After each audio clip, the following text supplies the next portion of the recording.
looks like our run is. Oh, we definitely got to start a little unsynced here. So. Yeah, we always get that taken care of pretty quickly for you guys, so shouldn't be too bad.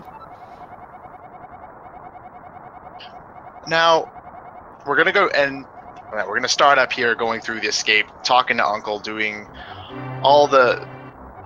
It's kind of the boring, straightforward stuff we're going on. So, can you tell me like, any of the small things that they could do to save time in the escape portion of this map?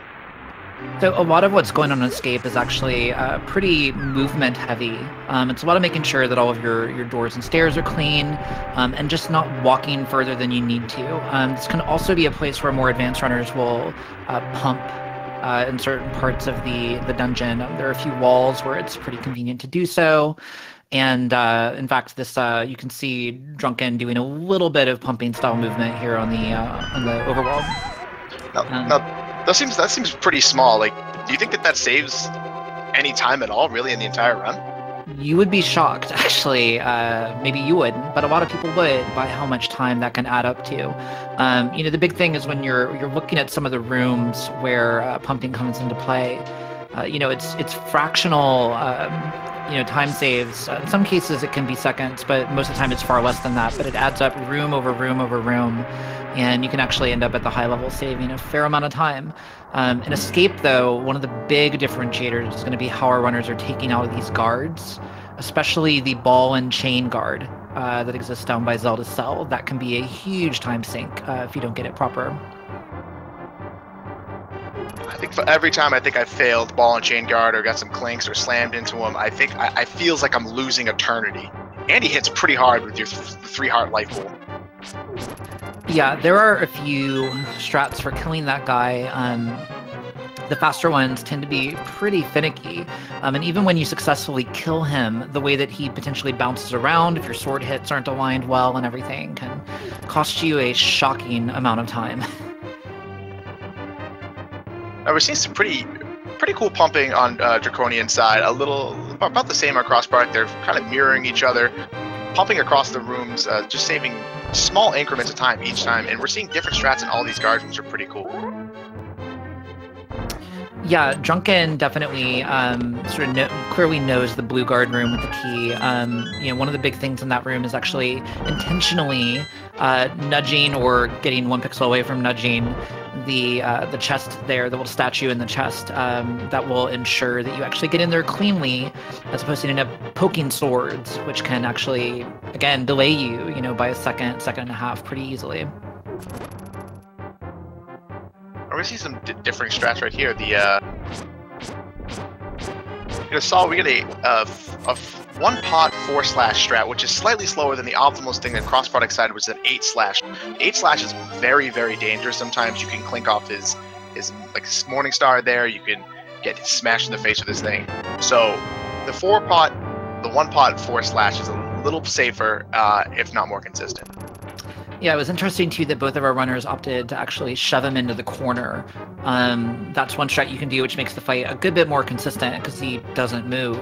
But what you'll see a lot of runners do is actually nail him up onto the wall with a cell. And if you get really good positioning and bounces, you can actually end up wedging him right in the little lock there and trap him there, and it gets real easy and real fast.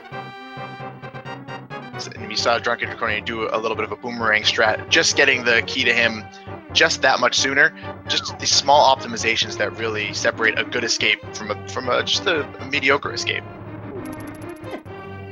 Yeah, one thing you'll notice a lot of runners doing here is it's really just very tight movement, right? Cleanly going through doors, cleanly going through stairs, but also not doing any extraneous movement. Like that room where they sort of curved around the chest on the way back up out of the dungeon. You shave off little bits of time here by not going too far left and not nudging the chest and just getting it just right. So if you do escape enough times, you start to notice the time differences when you're just nudging doorways. These little lag frames start to add up. Or even remembering to cancel coming out of your door. So when you're coming off stairs, downstairs or upstairs, if you hold just down or up coming straight out of them, you will lag several frames. So if you just hold left or right coming out of it, you'll come out pretty cleanly. And you'll see both of these runners doing that coming into the snake room, hopefully. Yep, so Drunken opting to boomerang one of the snakes that got in his way. Cross actually slashed the sword. The boomerang is faster than slashing the sword, but depending on your positioning, it may or may not be a huge difference. Despite being the first quote-unquote dungeon in the game, this is actually one of the more RNG-heavy dungeons. There's a tremendous amount of RNG-affected enemy positioning and enemy movement, and it can be pretty punishing, depending on what kind of guard RNG you get, the snakes in a couple rooms, all of that. I was like, when we came out of one of the biggest RNG in Escape is that key rat. Sometimes it can come right to you across the bottom. Sometimes it's in the northwest corner, being a huge pain and losing you several seconds for something you can't control at all. Yeah, and unfortunately, that's the RNG that Cross got, in addition to 2 rats on the way up that had to be boomeranged. So it all adds up. Again, these are minor things per room, but they add up to big things over the course of the run. Both of our runners there holding right out of that door into the lever pool room, which actually skips a text box. You will ideally never see that text box in this tournament, so long as people know that strat. But there is actually a text box there. I had no idea before starting running that game that text box was even skippable. I'm glad I don't have to get one more yap out of Zelda. Yeah, this game has more than enough text to mash. If I can eliminate a text box, I'm very, very happy. Oh yeah, and Drunken getting stuck on the Sticky Priest a little bit, both opting for the Sank Heart there, and only the craziest and most hardcore runners, usually people start dropping that safety in sub 125, and even some of those runners do not do it. It is just that much more helpful in the earlier stages. Like 1 extra heart means the world. Yeah, Sank Heart and Powder, definitely the 2 sort of most potent safeties that you can get in the game. And with Sank Heart being, in the grand scheme of things, very quick to get and available very, very early. It's definitely a late drop for a lot of people. And given with the Sank Heart, given that one of the tricks for optimizing a room in Eastern is taking a heart and a half of damage, especially when in the latter half of the game, latter half of Eastern, there's enemies that do 1 heart of damage. You have to be pretty careful. Yep, so both our runners now making their way through the little Octorok minefield here that is the path to Eastern. These guys love to be as annoying as they possibly can be. Both of our runners getting tripped up a little bit at different places, but nothing too bad. I missed it. Did Drunken actually get the blue guard skip on the way into the dungeon with the stair pumping? I know Cross missed it. Yeah, he did get the skip, and what Aimo was referring to there is that we were talking about pumping earlier, saving frames, but going up stairs and mashing left and right while moving up does speed you up consistently. So he's able to get up there and just turn it right before that guard hits him, and that's one of the small things that really saves just a little bit of time that adds up. Yeah, both our runners sitting at good health here, coming into the little secret Stalfos room. Both runners doing a nice little strat here where you can actually kill them before or just as they spawn by knowing where to throw the pots. Now, what happens if that goes wrong? So if it goes wrong, they spawn. Interestingly, depending on how you fail the strat, sometimes only 2 will spawn. Sometimes you'll get all 3 possible Stalfos to spawn, and then you gotta go kill them, and it's pretty substantial time loss. Now, as Ebo had stated, now Drunken Draconian has been boomeranging all his enemies, and except for he just chose to kill this Popo. Do you happen to know why he would do something like that? So one of the things that in the early game is very important is getting to 110 rupees. We're going to need those to open up the first Dark World dungeon, Palace of Darkness. Those Popos have 5 rupee drops in their item pool. And so if you see our runners opting to slash them as opposed to boomeranging them, it'll be because they're looking for the chance to get that 5 rupee drop. So Drunken actually just got one, opted not to pick it up. May have felt it would have been a slow one to grab as he was already past it. But coming out of this dungeon, regardless of what rupee strat our runners are getting, they would ideally have 10 rupees. And any more than that than they have, they'll just be fine with that. I was like, both of our runners coming up on the bow, the key dungeon. This is still a very close race. both runners we kind of glossed over when they got the big key. They did the bit of a damage boost to get by those anti-fairies, saving them several seconds, having kill all those enemies in the room. So. Yeah, I think it's one of the, a lot of beginner runners start out with a really great tutorial for this run by Fruit Bats. And so that tends to be one of the very first kind of speedrunning skips and things like that people end up learning. And it's a pretty cool one. I think I remember when I first got that as a newer runner, I felt like I was on top of the world, that I actually knew a speed strat. Yeah, it definitely feels good the first time you pull one of those off, for sure. Okay, so Drunken got a pretty good set of drops here from the one Igor. Unfortunately, missing the little quick cycle there where you can get both.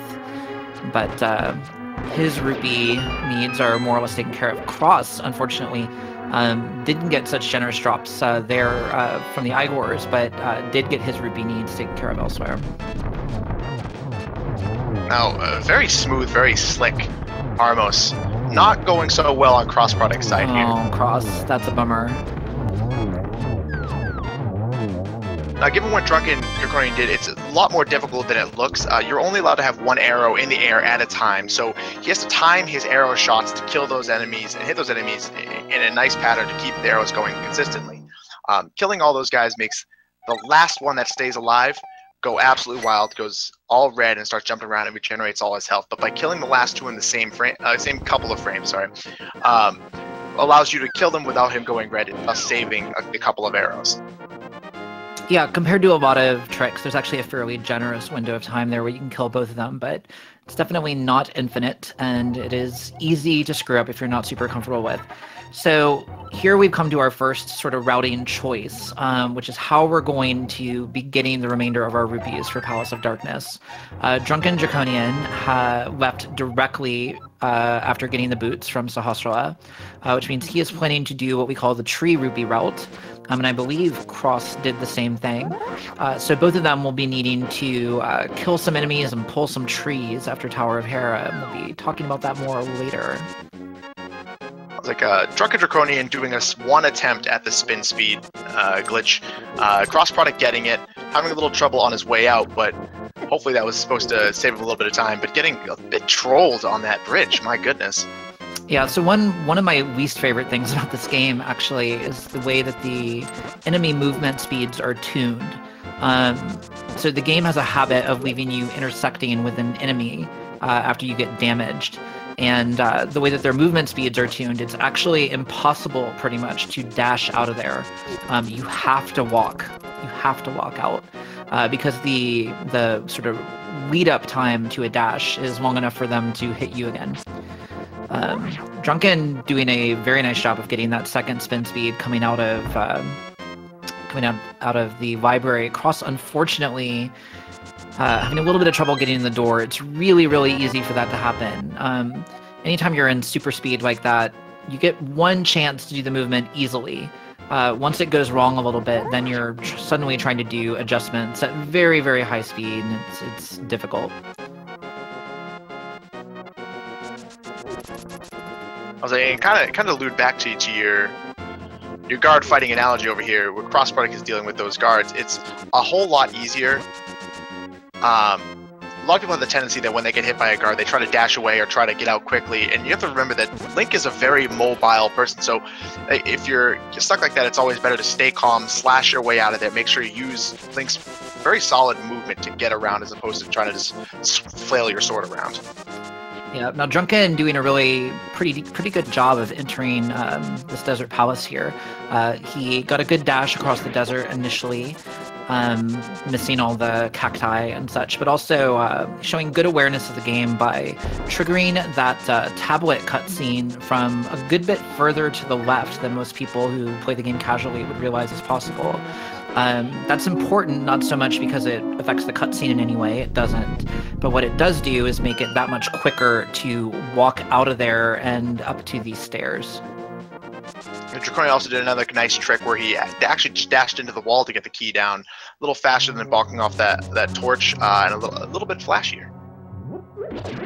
For sure, and we definitely do like the swaggy strats, especially when they're faster.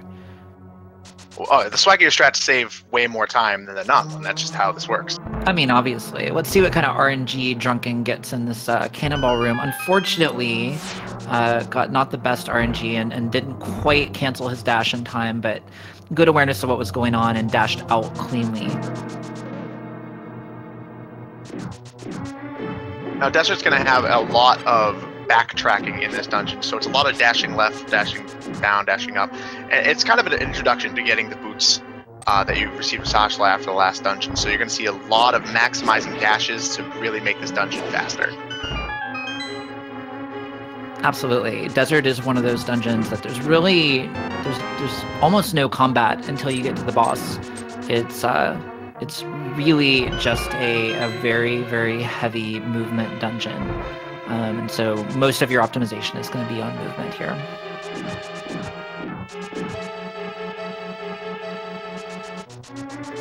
We're going to see if Draconian opts to go for the spin speed off here. A very, very scary trick.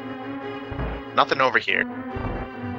Some runners will opt to go for the spin speed off those stairs, saving you about less than half a second. But if you touch that ledge there, you will fall right off and save and lose probably about 30 seconds. Yeah, it's a very substantial time loss to do that. Drunken showing, again, he knows how to get those key dashes, at least in the early game, which is great. Those key dashes are a nice time save, and in most of these rooms here in Desert, they're basically free. Yeah, the key dashes tend to get a little harder as the game goes on, but just by brushing up against torches and lining yourself up against a wall, which a lot of these have nice points on in this dungeon, it makes it pretty easy. Now, Drunken Draconian is going to be coming up into all of these speedrunner communities' favorite three snakes. Do you want to explain how frustrating this boss can be? It's terrible. In my opinion, this is the absolute worst boss in the game, and I'm including Ganon in that. It's really, really quite punishing. For one, Drunken Draconian getting a good start on it though, from those first two. However, this boss is incredibly RNG heavy after the first phase, and you're shooting arrows ideally. I believe it takes 8 slashes to kill one of them, but only 4 arrows. So it's quite a bit faster to use the arrows, but they are moving targets and they are hard to hit. So you can see on crossproduct stream that the starting position is static, so they always start in that triangle position. But after that, where they start and the direction they go in, and even how long they're in the air, is completely RNG dependent. So you can see why this is pretty frustrating. Yeah, I do want to call out, Drunken actually had a quite good Lammolas fight, and going for the little short hop on the way out of here means he's probably, oh gosh, he actually went for that cactus. That's a brave soldier right there. That cactus dash is not free. Yeah, that is a very, very, very finicky trick. So props to him for going for that. And a tough death. Not one of the more punishing ones in the game, but you got to watch out when you're fighting Lammolas, because they do 1 heart of damage if you hit them, and their rocks do have, and you can really get chipped out doing that. So glad it's a quick walk back, but he'll have to fight him again, and also have to watch his arrow count for the rest of this. Yeah, now Drunken Draconian has just did a great job of triggering our first real minor glitch here in the run, which is our fake flippers glitch that allows us to swim here without the flippers. And we use that as a fast way to get back up to the cave that leads to Death Mountain.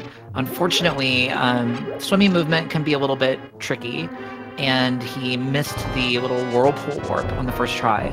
Once you miss that thing, trying to do small movement in water in this game is not a ton of fun. And he got a little bit messed up there while he was trying to get in. The reason he was being so careful is because while you are in fake flippers, if you get hit by anything, you go into a very, very funky screen scrolling situation. And if you're not very careful, you can actually softwalk yourself entirely without the ability to save and quit out, which would lose you all of your progress.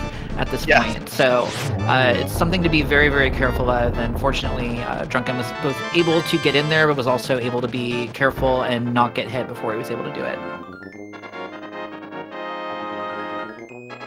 And crossproduct actually, while you were explaining the wonderful fake flippers, he actually had a pretty solid, salty run back against the Landmola, so he's going to end up going for his fake flippers soon. And a lot of people, like, that's a pretty scary trick. The soft lock can be a little intimidating, so for newer runners, by just taking the regular run up, it only saves you about 6 seconds doing the fake flipper trick if you do it well. So no one should be ashamed if they're newer to the game by doing the run straight up through the east side of Hyrule. Yeah, I think one thing that's worth, and it looks like Cross may in fact actually be about to do that. One thing that's worth pointing out, right, is that fast strats are only fast if you succeed at them. Oh no, he's going down. He just took a slightly different route. They're only fast if you succeed at them, right? So if there's something that you're 1 out of 10 on that's faster than something you're 9 out of 10 on by a little bit, going with that 9 out of 10 strat is probably going to be a good idea for you. You know, you should practice the faster strat, but consistency is really, really important in this game. Yes, and a live link is much, much more effective than a dead one. Now, most definitely.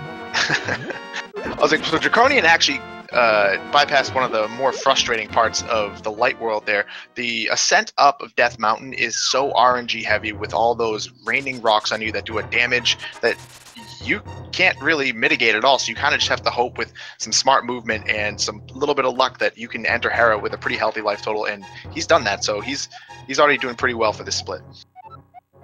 Yeah, it's definitely not an easy set of screens to go through. You've got both the cabbage, the boulders that are falling, as well as the dead rocks, and the dead rocks are especially problematic because they can block your movement forward and cause you to get hit by more boulders.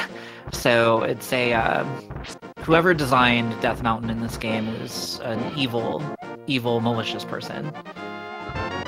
This is only like literally like one of the third areas that you're in the game, and it gets so much worse, but dead rocks are the bane of my existence. I can't stand them. Yeah, Drunken doing a nice job there of getting the first 2 beetles into the hole. That was a nicely done room. That room can be pretty trolly. I've seen several different strategies for it, so I'm always interested to see what people come up with, but anything that gets those guys down in 3 slashes is okay by me. Yeah, absolutely. Coming into one of my least favorite rooms is the petting zoo, all aptly named by all those mini Moldorms running around, and going for our first bomb jump. And he gets it. Well done. Making it very, very easy. Now, setting up that bomb jump actually isn't that difficult. It isn't that precise. You get about 6 pixels north of the bomb if you're going to do that dash setup for it. Being a good bumper skip. One thing I would also point out on Drunken screen that you may have missed, it's one of those blink and you miss it kind of things, but there was a little bit of fire in his way, and you may have seen him actually hold his sword out, which is actually a weird little thing you can do, but it allows you to sneak around that fire by just barely edging past the little railing there. Now, Drunken Draconian doing some interesting dash strats. The only part of the Moldorm fight that hurts you is the head. Now, I would say go and try doing the left and right dash, but doing a dash from north and south will often get you hit just because the way the hitboxes line up. Yeah, now one thing that our runners are not doing, which is not uncommon, I think at their PD level, the way that you grab and pick up these pendants and later crystals actually can affect the time that the follow-up cutscene takes pretty substantially. In the case of pendants, actually, the lower on screen that you grab them, the faster it will be overall. Link grabs things faster towards the bottom of the screen. And you'd be absolutely surprised. You should go and try to see how low you can grab those pendants. You can get like over the top of his head. Like you can grab those pendants very, very low on the screen. Yeah, it's definitely one of those things that looks very, very weird to you the first time that you think about doing it. Absolutely. So now, Drunken Draconian getting up to the part where he's going to be doing tree rupees. Now, right now, it's very important for him to manage the amount of enemies he kills between each tree pull. There are 2 tree pulls over here, and in order to get the full 80 rupees out of a tree, you need to kill 4 enemies without taking any damage at all. I believe that's his 4th enemy coming off there after the tree pull there. Yeah, unfortunately, he didn't get hit by that bird right where he turned downward. That bird is the one that loves to screw you over, and he made it through safely, so he should be good at this point. And this is going to be one of those things where it's smart Ruby route management, knowing that he, in his first tree pull, he could save time by not grabbing 2 of the rupees. So he's just saving small amounts of time just by being very aware of how many rupees he has and how many he will get in his second tree pull. Absolutely. Drunken also showing off one of those things, kind of like the pendant grabs here, where cross-product taking an unfortunate fall, not even really a fall, more like a rejection out of the Moldorm arena. But you may have noticed Drunken actually was able to pull the Master Sword while being nowhere near the actual. Oh, like 1,000 yards away. Oh yeah. No. Oh, the middle hole is the worst. Unfortunately, by falling through that middle hole, Cross will be dropping down 2 floors. It's pretty brutal. Drunken picking up the mushroom. So we can expect him to be going and getting his magic powder soon, doing a successful tree rupee pull, so he now has all the money he needs. That safety switch on cross-product screen looking like it helping out a ton. Going up Hera, you can hit a switch that unlocks all of those hearts just in case you're a little worried about how the Moldorm fight's going to go, or if you had a really tough ascent up that mountain. Yeah, absolutely. You know, I think this is one of those things where race strats can potentially be, a little bit different from PB strats, right? If I'm trying to go as quickly as possible, there's almost no way that I'm going to hit that switch. But in a race, it can be a really nice bailout if you run into trouble. So I've actually heard some discussion. I've seen some of the runners that are sub 130, say, that don't get powder, say, on their PB attempts, but are getting them in the group stages just to be safe, just a little extra padding so that they can leverage some of their higher skill in some of their races and make sure that some stupid mistake isn't the end of them.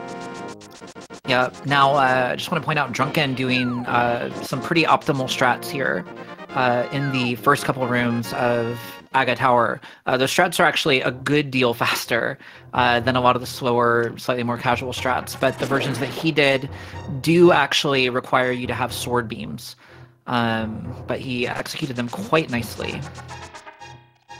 Actually, this tower here actually kind of reminds me of Escape, where the difference between a good tower here and a great tower are all in just how you optimize each room in very small ways. Now, you could go through and just kill all these enemies normally, but these very small optimizations are really going to pay off in time on the ascent of this tower. Definitely, and there are a few rooms in here where you do get at least a few different RNG patterns that you have to deal with. The first 2 rooms are totally fixed. You go through for a while, but these rooms we're coming up to now, there are a few patterns here for these 2 red guards. Getting the horizontal movement red guard is actually one of the more annoying ones. It's not really problematic, just annoying.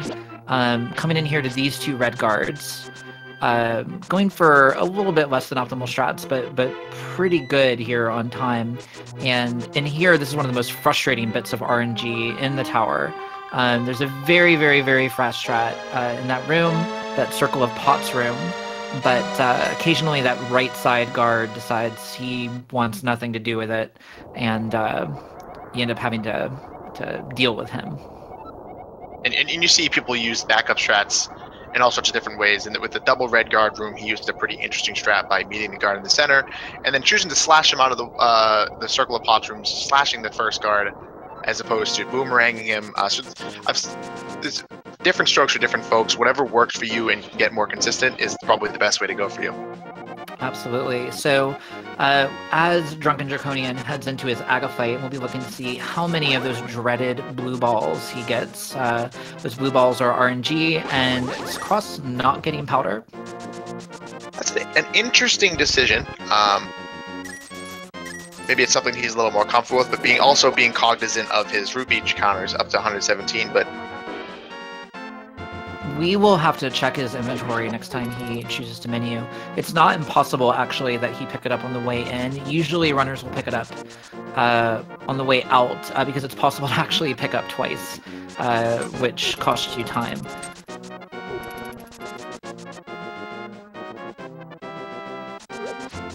Now, I don't know if we've explained the Aghanim fight from over here. So, Emo did mention a little bit of RNG in this fight. So he comes with each phase of him comes with 5 different chances to attack. So the first one in each phase is a guaranteed yellow shot. You can always get it back at him. You can always do some damage to him. The next 3 attacks he does are 50-50 chance to be a yellow shot or a blue ball. Blue balls will do no damage to him. And then the 5th one in each cycle is a lightning shot. So there's only small ways you can optimize the room by reflecting the shots back at him to get him into the center of the room. But other than that, you're at the mercy of these blue balls. Yeah, so Cross ended up doing kind of a hybrid of a couple of strats, while Drunken actually had a pretty average AGA 1 fight. I believe. I think it was either 2 or 3, both of which I would consider sort of an average AGA 2 fight for sure.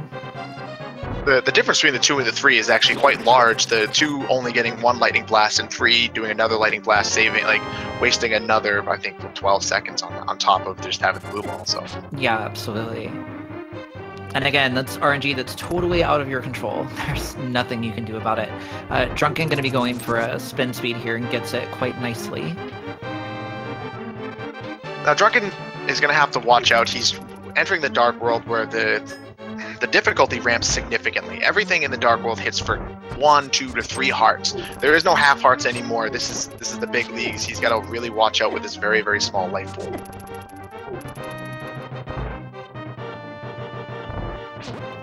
Yeah, this pod area can definitely be a little bit dangerous. Not so much on the way into the dungeon, but on the way out, we'll see some pretty sketchy enemy encounters there, and they're manageable, but they can be scary. Drunken also making sure not to get hit with Kiki behind him. You have to pay this monkey off 10 rupees every time you want to grab him. And if you get hit anytime between there and the palace itself, you lose him and you have to repay him, and it can be pretty problematic for the tight rupee route. Yep, and he did also get a pretty decent Kiki dash there. When you're dashing up towards the temple or the palace with Kiki in tow, if you stop with Kiki kind of trailing behind you like you ordinarily would, he will take a long time. Oh yeah, he takes a sweet time. And trigger that cutscene. By canceling your dash and kind of doing a little shimmy right before the entrance, you can actually get him to walk at the running rate up to you, and that way he doesn't have very far to move at his very, very slow cutscene rate. Is that the technical term for the Kiki skip? Is it a shimmy that brings him all the way quickly? You want to do a shimmy there, yeah, and I think we have to be careful because it's the Kiki dash, because Kiki skip is actually a whole other thing. Not allowed. That happens in glitch trends. Crossproduct finally getting himself into the Aghanim fight, so he gets to see how many blue balls he gets. Meanwhile, Draconian is doing the key grinds. There's tons of key for keys you got to get, using the mirror to speed yourself around this dungeon. Yeah, now there's 2 important things that we're going to be focused on here in Pod that affect the rest of the run. One is this is where we acquire pretty much all of the bombs that we're going to have for the remainder of the run. We ideally don't need to pick up bombs after this until potentially GT. So it's quite important to get those bombs. The other thing that we're looking for here, we want to make sure that we come out of here with a decent arrow count. He has a good arrow count right now, but if certain things go wrong, he can end up being a little bit low and might have to farm some here. Lastly, when we get into the tail end of the dungeon, doing this hammer yump right now, this is a pretty substantial time save if you can get it relatively quickly. Doing some nice pause buffers there, probably taking a few more than he would like, but a very, getting it first try is more important here. Well, with that bridge collapsing out from under him, it is a very scary thing, and this is, we're putting Link on 2 pixel perfect spots in the y-axis, so this is not easy. Oh, that's not going to work, unfortunately. No. So this is one thing that you'll see, a pretty big difference between some of the higher tier runners and the mid and lower tier runners, which is how quickly can they get the setup here. One of the things that's a little bit more difficult, but a good bit more consistent, is actually switching to using, rather than cardinal movements on those pause buffers, using diagonal movements. Those cardinal movements actually are capable of moving you a few different distances, and that's if you're perfect on them. Depending on what direction you're going, and whether you do it for exactly 1 frame or not, you can move anywhere between 1 and 3 pixels in the direction, and it can make it very, very difficult. By using diagonal pause buffers, so long as you get them 1 frame, you will go 1 pixel in both directions. So what you'll see a lot of the more experienced runners doing as they're pause buffering is actually using diagonal movements to move a good bit more precisely. Yeah, and as they get a little higher in their tiers, there, a lot of runners will actually line up the first bomb sheet, and actually use your sword to enact like a pause buffer to move that 1 pixel, as opposed to saving all that time to do a pause buffer. So there's different ways you can do it that are much faster, but you're under a lot of time pressure from that collapsing bridge. Yeah, a lot of people, when they're first learning that trick, they actually find the bufferless strats easier. But again, this gets down to that, absolute speed versus consistency thing. What you find is that people find the bufferless strats easier to learn, but they're less consistent overall. So a lot of people end up switching to pause buffering for that reason, which I think is a great thing. One thing that people often don't sort of think about in that little bomb jump situation is that 2 of those pause buffers are actually 100% free, because there are 2 required menus in that sequence, 1 to bombs and 1 to the mirror. So if you do it in 2 pause buffers, you have wasted 0 time, so long as your menuing is good. As you do more pause buffers than that, then you start taking time away. Now, the more pause buffers you use, it takes a long time to open up the menu in this game, and it has to come all the way down from the top. It takes a long time. So doing several of those pause buffers, now you may think, oh, I'm only pausing the game 5 or 6 times, but that's a long time you're killing off your clock. So even a successful bomb jump can be kind of slow sometimes. Yeah, I think they've done the timing on it, and I want to say, it's more than 20 pause buffers before it's faster to actually just go grab a key, open a door, and do the room normally. So while you certainly want to work on getting fewer buffers, it's still a time save over the sort of intended route to do the hammer jump almost at all. Now, Drunken, would be remiss if we didn't explain one of the more annoying bosses, the first start of the Dark World. We have Helmasaur. So he has 17 hammer hits on his face, will break off the shield, and he did a pretty cool strat where he was starting to shoot a fireball there. If you break off the helmet, it does just despawn all the fireballs. And then he needs 4 hammer hits on the gem on his head. It looks like he did a pretty good work on Helmasaur, going for some hammer strats, some dash strats. Yeah, and I think he made a really smart decision by actually switching to some sword slashes at the end there. Getting the hammer hits on Helmasaur is very efficient until you get hit and drop your sword and suddenly have to hold it out and charge again. At that point, usually just finishing it up with a few Master Sword slashes is the way to go. And we just saw a cross-product. I got a very small little bit of a glitch there. If you bonk coming up those stairs to go get that big key, and you come back up those stairs, you will have a problem where if you move at all when you come up those stairs, you will have to. It'll make you go back down the stairs so you can come back up. There is a way to get around that. If you line up a nice key dash with that door after you bonk, and then just press left, being the first input out of that door, and walk down, you can avoid having to go back down those stairs. Yeah, in that particular situation, the big thing is actually recognizing it. There's a door that we don't go through in the speedrun in Swamp Palace that actually routinely has that issue regardless of how you enter the door. But it's the same principle, and fortunately we don't have to deal with that one in this run. Thank goodness. Actually, cross-product, you can get a very, very flashy looking bufferless hammer jump there with the sword, which is actually very clean, very slick. Yeah, it was nice. Meanwhile, Drunken Draconian doing a great job of exiting that pod area without getting hit. There are a couple really dangerous enemies, and then there's a rather particular little hammer dash that he does there to get across the bridge quickly. But the enemies on that bridge can absolutely wreck you if you're not very good at managing them. Missing the hammer dash there can be problematic with two of those ropers coming at you, and the guards automatically going to be seeing you, and there's no way to dash out of them, like you alluded to earlier. Like, if you're getting hit by those guys, you're not dashing away, so you're just stuck having to fight them and waste time and hearts. Yeah, no, we didn't talk about this while Drunken was in the dungeon, but both runners actually made it to the basement with beams, which is actually really, really nice in what you're aiming for. It lets you avoid using arrows to hit a couple switches, and it also avoids a couple menus to switch items. So it's a pretty nice time save getting back there with beams. And Drunken about to do the most important spin speed in the game to try and beat out Usain Bolt here. Oh, and unfortunately he got caught, which makes this screen a good bit slower, but also cost him a bit of health. Fortunately, he got away with just 1 heart of damage. Getting hit by Mr. Bolt there is a walk of shame after that. You are just slowly, as you're getting chased off that screen, it's real sad, and you lose a heart for the trouble.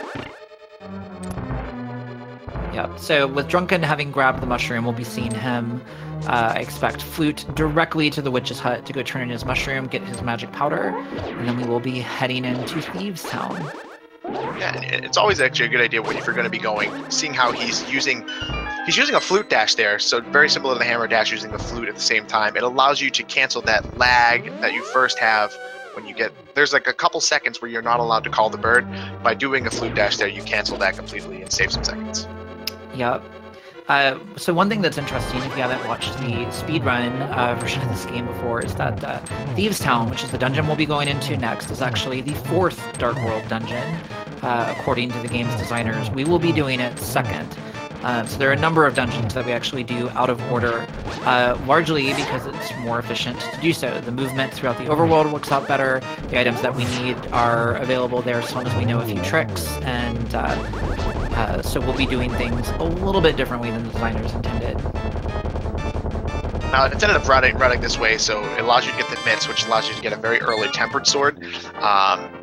Tempered sword is going to save you time. The more bosses, the more enemies that you get to fight with them. So by getting it as early as humanly possible, it makes the rest of the run much smoother, and especially the bosses. Yeah, throughout this run, we're going to be in green mail until pretty much halfway through Ganon's Tower, and even then, it's only optional to go grab the red mail upgrade. Most runners skip it. So we're pretty vulnerable, so anything that makes us a little bit stronger and more consistent is incredibly helpful. After you get to Ice Palace, where you're naturally supposed to get the blue mail, every boss enemy in the game actually assumes that you have in blue mail, so it does a ton of damage. So things that would normally sort of 2 hearts, like Cold Stare's Hug does 4 hearts, and it was only intended to do 2 with the blue mail. So basically, once you get towards the back half of this run, basically you're getting 1, 2, or 3 shot in all of these dungeons. Yeah, the margin for error is non-zero, but not very large either. And Drunken Draconian showcasing that you can just get nickel and dimed in this dungeon with all the Zizaks just running around. You can't really see very well. So he's just going to try to get through all these small rooms, optimizing his movement to make sure he's not getting killed before he has to go fight blind.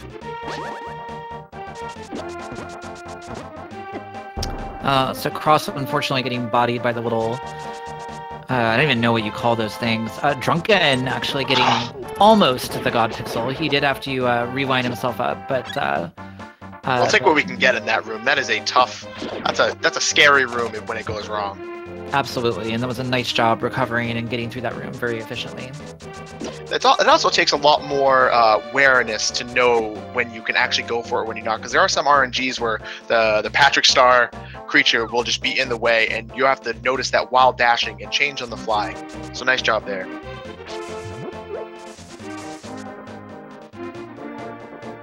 As in, Drunken's finishing up his his upstairs here. Those little gremlin things can do 2 hearts of damage. You're also going to watch out for those. So everything in this dungeon is just terrifying. Yeah, making good use of his powder to get a convenient health refill there. It's one of the reasons why powder is such an amazing safety is that a lot of the dungeons in the Dark World have anti-fairies in them, which are those little 4 red balls with the white center. And using the magic powder on those actually turns them into actual fairies. So getting powder results in sort of free health refills, not so much in time, but in availability in a lot of the worst, most damaging dungeons. Now, a lot of these dungeons, it does pay to practice the optimal strats, but it also pays to know where the hearts are, where the backup items are, just to make sure that if something does go wrong, because inevitably in your runs it will, it's good to know where your hearts and your fairies are so that you're always ready for the next thing. Yeah, life and arrows. Yeah. Knowing where all the life is and knowing where all the arrows are is one of the most important things that you can be aware of in this game, because you may find yourself short of both.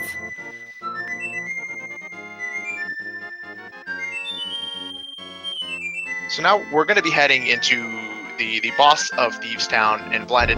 Now this one may look a little hectic, but do you want to explain how this actually may not be what it appears to be?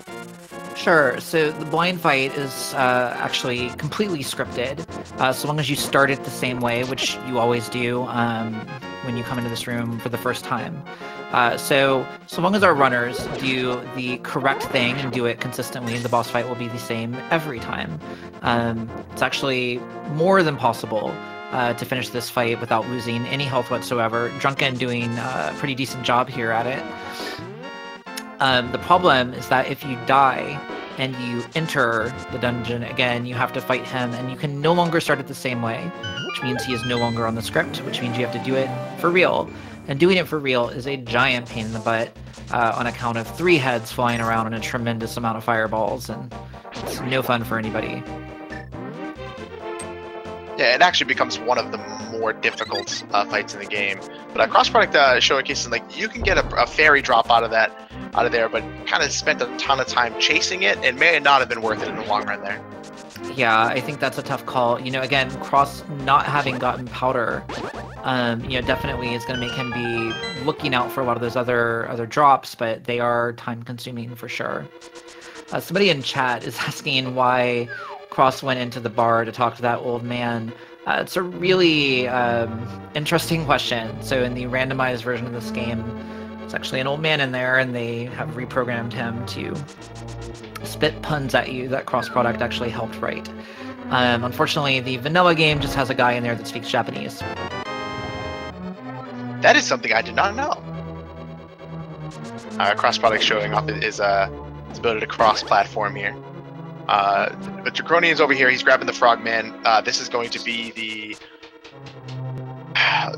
gateway to the tempered sword. He's going to charge him 10 whole bucks to make his master sword new and shiny. And this thing is going to pack a punch. It is going to half the amount of slashes he's going to need for just about every enemy in the game. Especially the next boss coming to Mafia is going to take 4 slashes instead of 8, which is really, really going to make that fight a lot easier. Now let's see Cross on this hellway here. He's walking. He got the pixel. Unfortunately, despite having the pixel, the RNG was not in his favor, and he bumped into the star there. Showing a nice little backup strat for that room there. Not the optimal one with the hammer and a dash there, but using the pot to safely get out of there just to make sure he's not taking any extra damage there. Drunken going for a strat here where we actually mirror inside the doorway, so that we're able to just walk right in on the way back out. It saves a bit of time. Unfortunately, he mirror bonked the first time by being just a little bit too low. Someone did ask in chat why is there no saving and quitting is allowed in here. That is because that is just this category. No saving and quitting is just part of the game. They want you to have more overworld movement. Ooh, Drunken Draconian getting the fence dash there. That is a pretty sweet trick. It's one of the best tricks in the game. It saves you tons of time, gets you tons of swag, great points. Yeah, I think the swag is the biggest benefit, but it is very, very swaggy.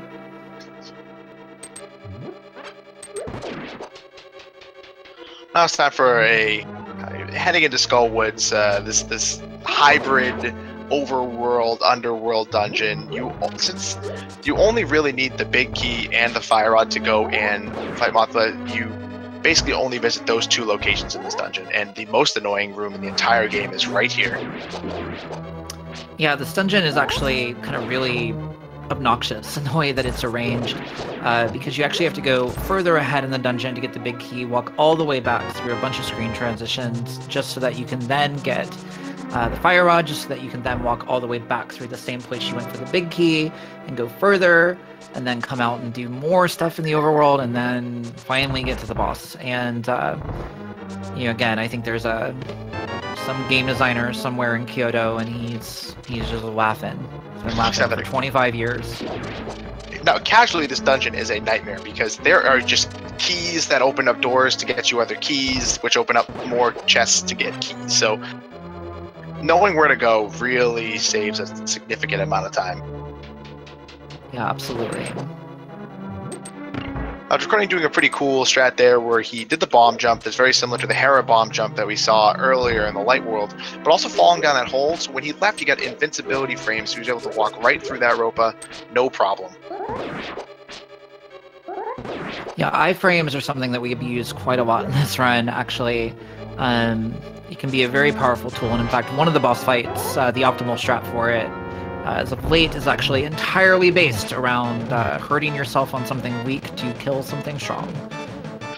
And using your life as a resource in that fight makes it so that you really have to watch your life during the dungeon. But we'll get to that later. Crossproduct going a little off script here, but still taking him down smoothly. Yeah, nice cleanup there. Draconian going for one of the more slower strats in that mummy hellway there, but consistent enough, and you want to make sure you don't take any damage. Okay, so unfortunately, Drunken Draconian meant to fire rod the mummy. He missed and accidentally hit, I think it was the beetle that's in there. The optimal strat is actually to dash up and nail that mummy into a spike, which actually does butter sword damage, the level 4 sword that we are probably not going to get. The problem is that that strat doesn't work so well when you have beams, which he had because he powdered in the previous room. So you'll see some people, even when they take powder and go grab that, actually intentionally taking a little bit of damage so that they can then dash up and do that strat. And a fairly solid Moth fight there. He had a little bit of an issue fighting with Moth because of the sword beams. Normally you only need 4 slashes with the tempered sword, but his count was a little bit off because of those sword beams. So the sword beams can be a blessing and a curse throughout this run. Yeah, most definitely. So with Cross having finished up blind, he'll now be going and grabbing his 600 rupees, which we'll be needing to go buy our flippers or finger webs from the big nasty Zora. It's like 10 rupees to get a sword, 500 rupees for some flippers. I don't know what the exchange rate between Dark World and Light World and Hyrule is, but I'm not feeling it. Someone's getting ripped off in this transaction.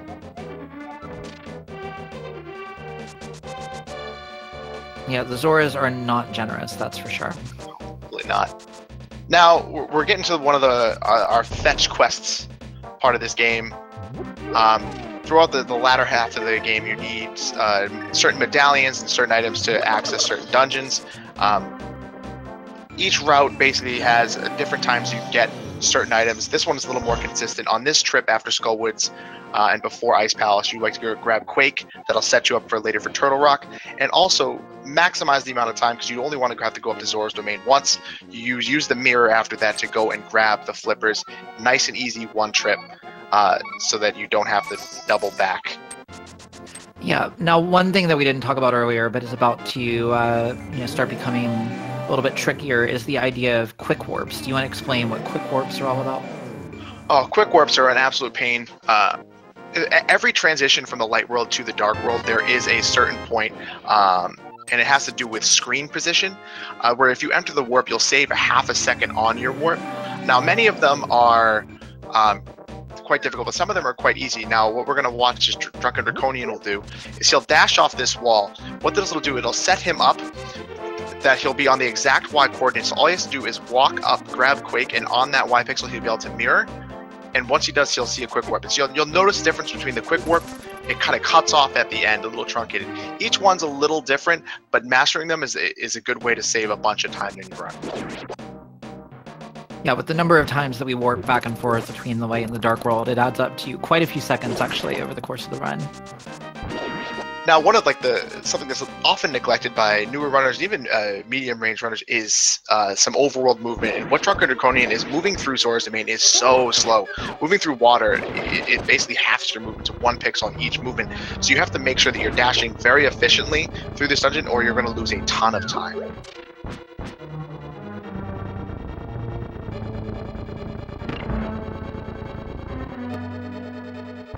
Cross-product opting to kill those mummies in that room instead of skipping them. Not quite as fast, but definitely much safer given the fact that he doesn't have powder. Yeah, now one thing that you may see Drunken do, and he actually did on the way over here, there's actually substantial portions of this area that look like deep water, but are in fact actually shallow water because the way the tile map is actually done. So sometimes you'll see runners who are going for the really optimal movement there, dashing through that fake deep water. Ooh, wow, okay, so he managed to nope, all right. So getting through that little portal with full hearts is really desirable, largely because the second room in Ice Palace, which we're about to enter, has a jelly that you ideally want to kill, and if you can do it with beams, you save a good bit of time. Oh, cross product had a very interesting thing happen actually on his... I haven't seen that often. On his bomb jump, where he actually ended up getting bombed down instead of up. Yeah, I don't know that I've ever seen that actually. It's pretty neat. And it looks like he has not seen that either, because he looked like he stopped for a second, and he was also just kind of thinking about what he was supposed to be doing. Probably broke him out of his muscle memory. Yeah, it's definitely one of those what just happened to me moments for sure. Now, Cross gonna have to be a little bit careful here. He's at half a heart. The worst thing that he could do right now is to take a death in the overworld. Taking a death in the overworld is really, really punishing. So long as he dies inside of an underworld space, then he is fine. So he's going to play it safe here and kill those two Ropas, just to make sure that, or not Ropas, whatever those things. That is exactly what they are. Are they Ropas? I always get them confused with ropes, which are the snakes. But because this game, right? Yeah. But yeah, it's to make sure that he doesn't take an overworld death. Those are very, very, very painful. Crossproduct seems to have a pretty good knowledge of where all the hearts are in these dungeons to save them up. So now we have coming up here on Drunken Draconian screen, we have a very, very important bomb jump. This bomb jump right here basically breaks the entire dungeon. It allows us to skip getting the big key in like most of the dungeon, actually. Yeah, when we say breaks the dungeon, I mean it breaks the dungeon. We don't do this dungeon. No, I think my favorite fun fact about this was that someone told me when I was trying to learn it. They said, the time you save is basically that if you didn't know the bomb jump, you could come all the way to this room, pause it, go look up a tutorial on how to do the bomb jump, learn it, and do the bomb jump, and it would still be faster than doing the dungeon. Yeah, I mean, a little bit of hyperbole, but not much, which is pretty crazy. No. It is quite a significant boost going, because you have to backtrack so much in this dungeon. Cross having a pretty scary fight. Very clutch that out. That was very nice. Yeah, well done. That's a fight that is somewhere between easy and maddening, depending on how well you start the fight. There are a couple of fights where the fight only gets worse the longer you let it go on, right? In that room in particular, as spikes start moving around and things start getting crazy, it only gets worse. Drunken gonna play very smart here, take his powder, knows he can come up here, grab that anti-fairy, be back at full hearts, and that'll give him a lot of extra safety going into this cold stare fight here. Yeah.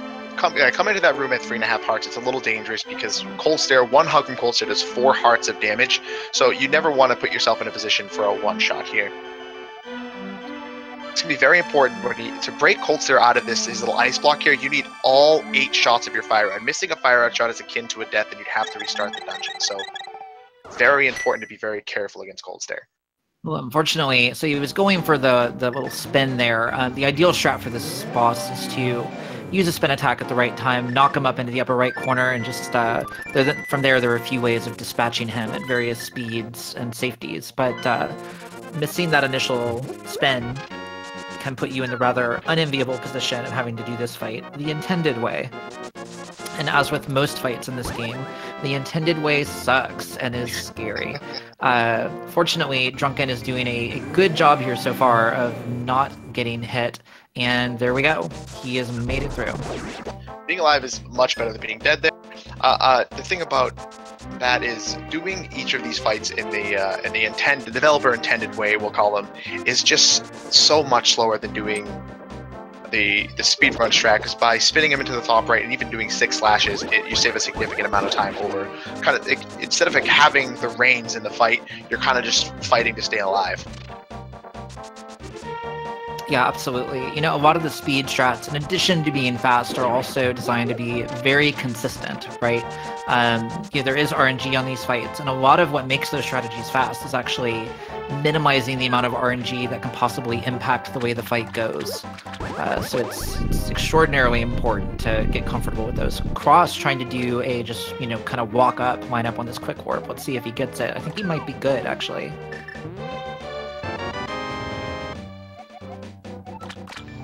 Oh, he moved left a little bit. Yeah, that may not make it. Yeah, I kind of moved out of it. Yeah. But I mean, for cross-product's level, he has shown a fairly high awareness for certain quick warps, and even like the ability to do the unbuffered bomb jump is not an easy thing. So he seems to have a pretty good knowledge of what he's doing for his time, for sure. Yeah, most definitely. Alright, so Drunken is going to be heading directly to Swamp now. We may or may not see Cross do the same route. At some point, we've got some errands that we need to do in order to be able to finish the 2 dungeons that come after Swamp. We are going to be, in Drunken's case, doing those errands immediately after Swamp. We'll see if Cross ends up making the same choice once he finishes up Ice Palace.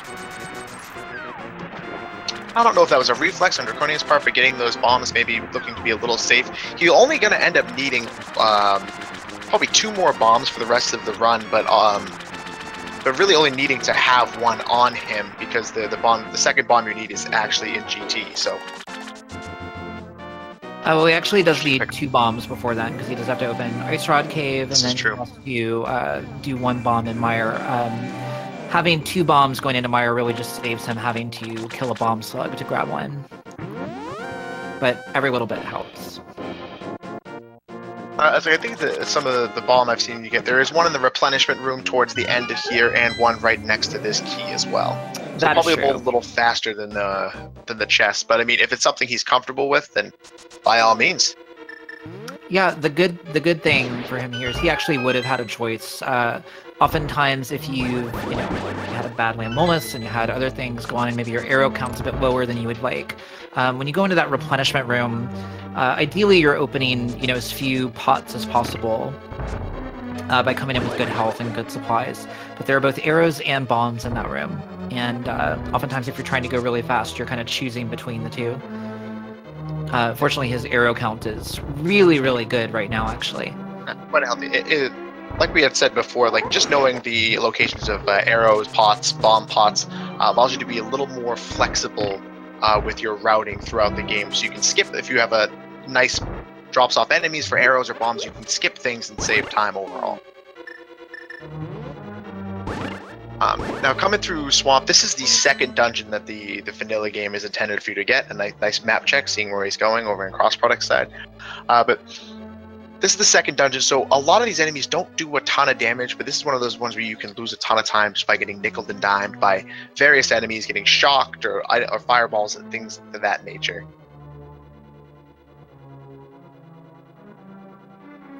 Yeah, this dungeon is Another one of those really, really tight movement dungeons. There's a lot of dash lanes and things that you're trying to maximize. The difference between this and, say, Desert, which was another big dash-heavy dungeon, is that in this, every room has a whole bunch of stuff that wants to nickel and dime you for half a heart, 1 heart, or more. So it's very easy when you're trying to go fast in here to just be getting clipped by little things. So very consistent movement is really a big, big focus here in Swamp Palace. Several RNGs in several of these rooms, and that you have to go into once or twice during the run. So it is very important. It's one of those things where it doesn't seem like it's an important thing to practice, but you'll gain a lot of time by making sure you do these rooms and be very familiar with the RNGs. Yeah, absolutely. There are a few opportunities to do, different strats. So like here, we're seeing Drunken Draconian do a hammer dash through here. Here's what's interesting about this, right? If you hesitate at all on that hammer dash, it's actually slower than just moving down and dashing, right? A lot of the speed strats that you'll see in this game, a lot of the spin speeds, a lot of things like that, they're only faster if you get it first try and you do it perfectly. So it's always a little bit of a risk depending on how confident, comfortable, consistent, etc. you are with some of these strats as to whether they're actually a benefit or just feel fast. I always find it's very interesting to see at what level people start picking up strats. You'll see people take a very, very slow way through a regular room and then do something so incredibly tight and precise that only saves about half a second. And you're like, where is the curve for learning some of these things? It's like maybe you learn them like as they seem pretty cool to you, I guess. And so it's very interesting seeing the development of runners going from this tournament all the way up to like the 145s all the way down to the 125s. Yeah, I mean, I think, people like to do cool-looking stuff. Oh, yeah. Right? Surprising no one. When you see somebody do something cool, you want to learn it, right? And the important thing over time is, getting smart about these things. For example, when we were exiting Desert Palace, we saw Drunken go for that pretty crazy cactus dash, actually, while Cross did a very, very safe dash strat out of there. I actually used to go for kind of the middle of the road strat there, and I recently switched to the one Cross used, not because it's faster, it's certainly not, but it's 100% consistent, and it's not that much slower. So you start to pick and choose your battles at various stages of skill. I think one thing that's especially interesting is watching how people dash throughout the skill curve. Newer players don't dash enough, intermediate players dash too much, and moving up in the skill tier is about learning when to dash intelligently. Meanwhile, Drunken coming into the Argus fight, he's going to be going with the sort of normal, one cycle strat here, just hooking and slashing. There actually is a there's a substantially faster strat actually for that room, but it's very, very finicky timing and doesn't look like he's learned it yet. I haven't either, so. Yeah, though it's a much more difficult strat, and even very high tier elite runners can have a lot of issues with it. I'm not sure if crossproduct took my advice to heart and actually went and looked up a video on how to do the bomb jump. I wasn't serious. Yeah, no, I know that crossproduct knows how to do this bomb jump, but I think, Cross may be feeling just a little bit of kind of the accumulated stress and the tilt, that comes from having made, a few errors early on, taking that death. And, I don't blame anybody for getting a little bit stressed out. And sometimes, honestly, stepping away for 30 seconds, is actually not a bad idea if it means that you can be on point for the remainder of your run. Oh no, absolutely. It's like we've all been, anyone who runs this game at all knows that it can get pretty stressful pretty quickly, and you're doing room after room after room of tight movement. Should I be dashing here? When should I stop? Don't get hit by this. It's just like it starts to rack up in your brain. So taking a breather every once in a while is definitely a good thing, so you don't get too stressed about it. Absolutely. So as Cross gets ready to head into his cold stare fight, Drunken Draconian will be starting his little errands. He has to go take care of the shopping. So first up on the agenda, let's see where he flutes. There are 2 choices.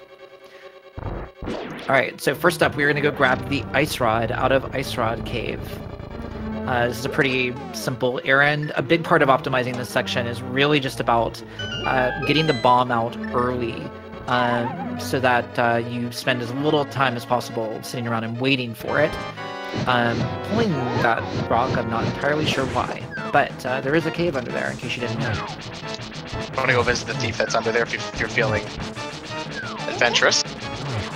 Yeah, I actually have no idea what's in there. In the I actually don't think I do either. And I'm kind of hoping I don't ever know. So now we're going to the second part of the errand tree and our second visit back to Death Mountain, this annoying spot. The reason that you want to do this errand after you've received the hook shot as opposed to before doing Swamp is that you're able to do a little bit of a dash climb here. We'll see if he goes for it. Yes. So holding your sword out and doing a dash and a hook shot will let you hold the sword out and move twice as fast on the bridge. That is the only reason that doing it at this time is faster than doing it before Swamp, rather. Yeah, well, Draconian goes and grabs his ether medallion from the tablet up here. I have to point out Cross doing a great job of getting through that cold stare fight, and he'll be making his way out of the dungeon and moving on. I know that Ice Palace is a big source of stress for a lot of people right off the bat. I know that it's like having to nail the bomb jump. It's very important to this run, and also fighting Cold Stare, one of the more punishing bosses to lose to. Once that's usually off my plate, I start to feel a whole lot better about the rest of the dungeons for the rest of the run. Yeah, I tend to agree. Cold Stare is definitely kind of a big turning point. It's not even so much the death and the time back through the dungeon, it's that the dungeon actually requires magic to enter, and fighting Cold Stare in the first place means necessarily using all of your magic. So the time is not really even going back through the dungeon, although that's significant. It's actually that you also have to go and get magic in order to be able to do it. So one thing you'll see people doing fairly often when they take a death in there is actually just going ahead and doing Swamp Palace, getting the free magic refill, and then coming back.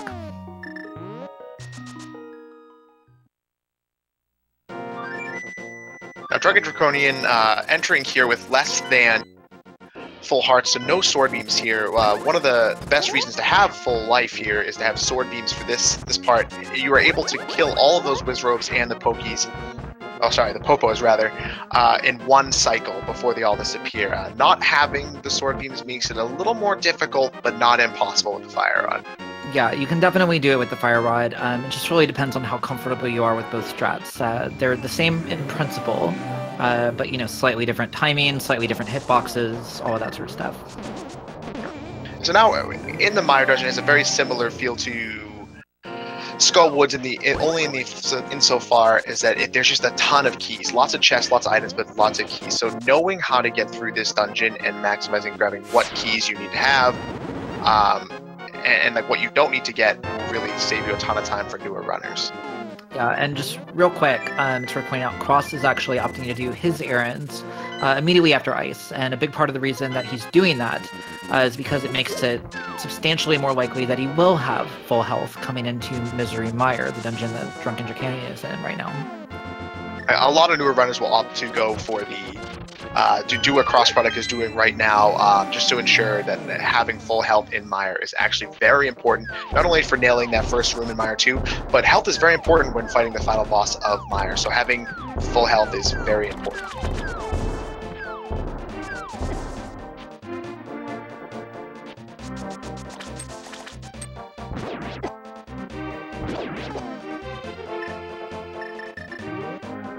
Draconian's finishing up grabbing. He's going to end up going towards to get his Cane of Samaria, and then be going to the basement to fight Vitrius, one of the scarier bosses in the game, if I do say so myself. Vitrius is one of those fights that's somewhere between something you look forward to and something you're terrified of, depending on how comfortable you are with the quick kill on him. The current sort of optimal strat that most people would do, which is actually a WQ strat, will allow you to pretty freely get the zero cycle, avoiding the big lightning, and it's also wicked fast. The big thing is that you're guaranteed to lose, I believe, at least 3 or 4 hearts. Most people like to go in with no fewer than 7. So especially if you don't have powder, you're looking at some pretty, critical health management going into that fight, or it's going to cost you a lot of time. And not only is it going to cost you a lot of time, it's going to cost you a lot of arrows if you end up not being able to do one of the more optimal strats. And now, watching Drunken Draconian, you see that there's a room there to get that key. It's optimally you're taking 3 hearts of damage. That on top of any other nickel and dime you take throughout the entire dungeon only adds to the stress of fighting Vitreous.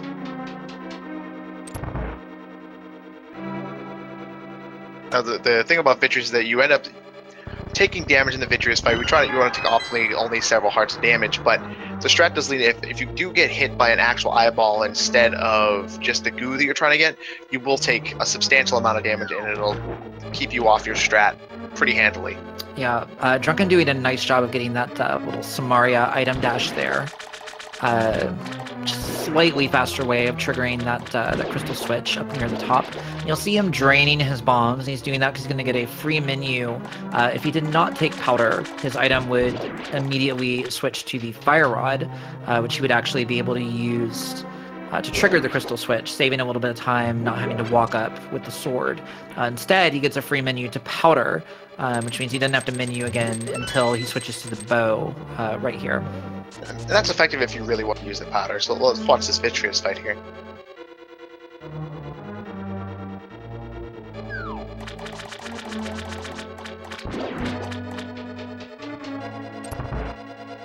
Now, quite the optimal strat here is usually generally to go up on the left side, do a spin on the left, and then take some more damage to get some invincibility frames, and then kind of spin in the middle to get an overall swath of the middle eyes, and then do it again on the right side. That should clear up any remaining eyes you didn't hit with a bow shot, and then 8 shots to Vitreous' main eyeball to kill him. Drunken got about a 1 cycle, which is still pretty quick, so a solid fight from him. Yeah, absolutely. You know, this is one of those fights where you can get a fair amount of mileage out of the strat just by knowing kind of the gist of it. You know, but if you didn't have powder and had sort of a more, you know, usual amount of health going in there, that would be a much more dangerous approach to the fight. So definitely learning the sort of expected movement is as much about speed and getting the 0 cycle consistently as it is just about consistency and being able to predict how much damage you're going to take regardless of what happens. Oh, and crossproduct coming down, it seemed like he forgot to hit the switch in the previous water room, so that means that these pegs are down. That means he's going to have to backtrack to the back of the dungeon in order to get these pegs down. Yeah, that is a tough pill to swallow. Yeah. You know, I have definitely done that, and I will say that it's a bit disheartening for sure. I mean, we've done it in our casual playthroughs. I've done it in my speed runs. Like, it is heartbreaking. Yeah, continuing after something like that is an impressive feat of commitment. Oh, for sure. Because it's definitely one of the more tilting things that can happen to you. And crossproduct is kind of showcasing like the amount of hearts that he is missing currently at the moment. It's like nothing really does a ton of damage, but just getting hit by all these enemies will really grind you down. Yeah, it's a dungeon full of nickels and dimes worth of damage. You know, it's death by 1,000 cuts for sure. And crossproduct showing a very high awareness. Like, I did not know that the heart was there, and it's just knowing all of these things is really. Maybe that is the reason why he's been able to drop powder consistently, because he's able to he knows where all these hearts are, and on command he's getting these things. Yeah, I think that you know, it's possible that powder would have actually sped up some of these locations for him just a touch, but you know, definitely his game knowledge is paying off in terms of the ability to survive without that powder, despite taking quite a lot of damage. I'm That is a pill I have not swallowed yet, the no powder, so kudos to him for making that brave leap.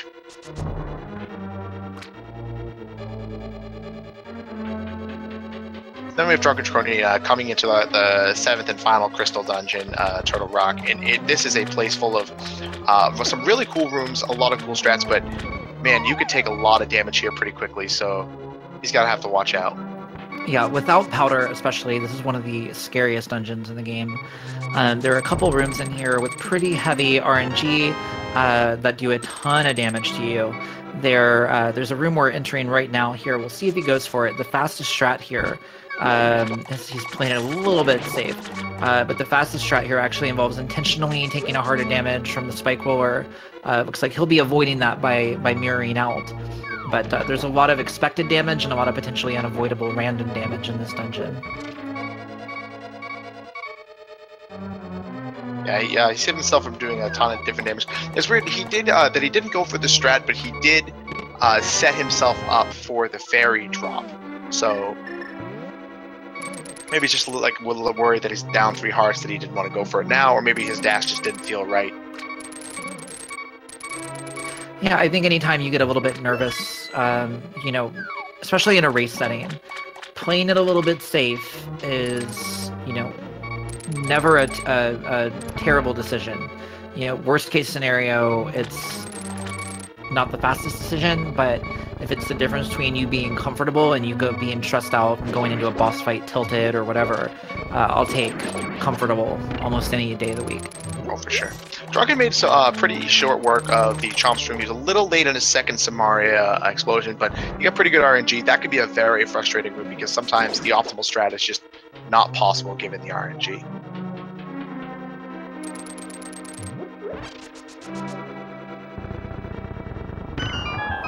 Yep, now coming in here, this room is actually deceptively tight. Fortunately getting quite generous RNG on the movement of that Pokey there, so he's able to do a quick double spin on him right next to the door, which is about all you can hope for there. Yeah. One of the toughest parts about optimizing Turtle Rock is that there are several Poke rooms. One with this one having 1, and then the next one having 2, that have tons. This one has 4 different RNGs, and the other one has 16 different RNGs based on what the Pokes are doing. So knowing all of those is very important for having for grinding pretty quick times in Turtle Rock. Yeah, this room that's coming up. This double Poke's room, Poke's 2, is my least favorite room in the game. Oh, but he gets. And he gets the great RNG. I think I would sell my soul for that RNG. I got it in my race last night, actually, and I was overjoyed. Oh, I'm sure. There was heel clicking. There was like absolute whooping, waking people up. Absolutely. If I hadn't been sitting, I would have jumped.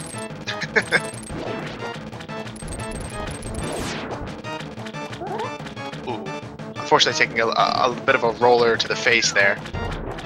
Yeah, trying to go for a strat where you actually get iframes off of the little pegs there to not take any damage from the roller, but it looks like the timing might have been a little bit off, and so he ended up taking damage anyway.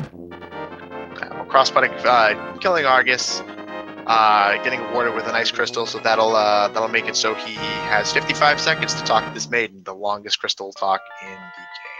Yeah, she loves to talk. Drunken is about to go do the laser skip. Now here's the thing: with only 4 hearts of life remaining, he's in a very precarious spot. So there is a safety door that he can bomb down here. He does not appear to be going for it at the moment. I'd be a little bit scared right now. I think that if I missed that spot twice, I would have went for the safety door, but he stuck it out and proved us wrong, and that was a good element, if not scary as heck. Yeah, I'm not gonna lie, I was concerned. Clenched a but little bit. I'm glad that we made it through. I'm glad I had a hand. We were all here for that. And now he's going towards our favorite turtle here. The Trinex will be the final boss of the Crystal Dungeons, with why you needed the Ice Rod in the first place. A couple different strats for this, all of them evolved to not trying to get hit here, so we'll see how he handles this. Yep. Ooh, actually, chat pointed out something rather important, was he had no bombs. So, yeah, no safety door. So he didn't have a choice. Well, that's coming in the clutch. Looks like he might be a little too far to the left for this spin slash to work. Oh. Gets it nicely. It was a pretty clean Trinex fight, all things considered. Oh, for sure. Showing he's comfortable with it because he knows exactly where that's going to spawn. I always miss that pendant drop, or the heart drop rather.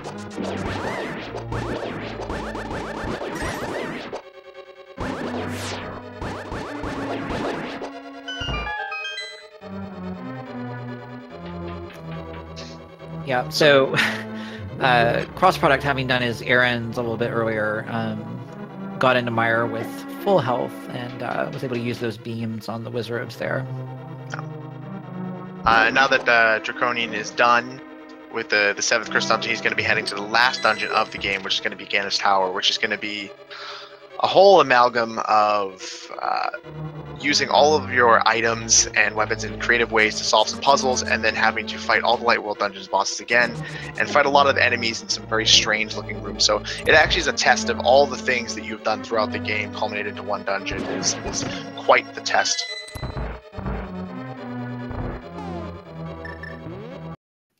Yeah, absolutely. There are a number of really, really cool rooms in Ganon's Tower. It's actually, I don't know about you, it's actually one of my favorite dungeons in the game to play through.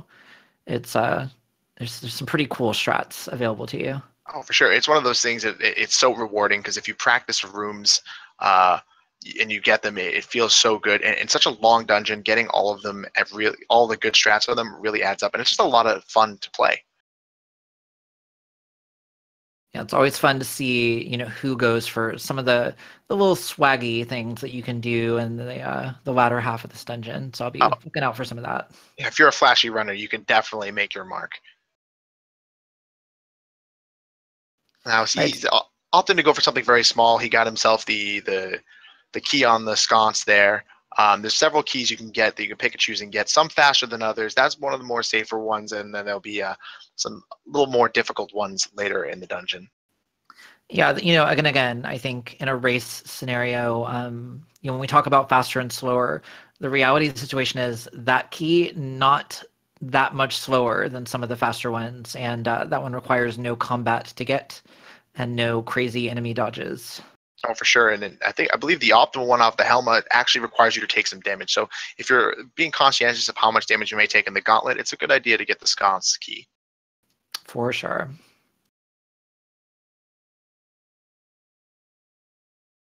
Now, this is like a quintessential final dungeon of the game. All sorts of puzzle rooms and different things. You just have to either memorize these portals and make sure that you're navigating these enemies quickly and efficiently. Yep, and fire everywhere. Fire snakes, fire bars, fire torches, fire shooters, fire everything. Fire, Spikes. fire. Spikes everywhere. Electricity. All right, so Drunken is going to be heading up here, and he will be heading into the first of our boss refights. It's the Armos Knights that we fought in Eastern Palace.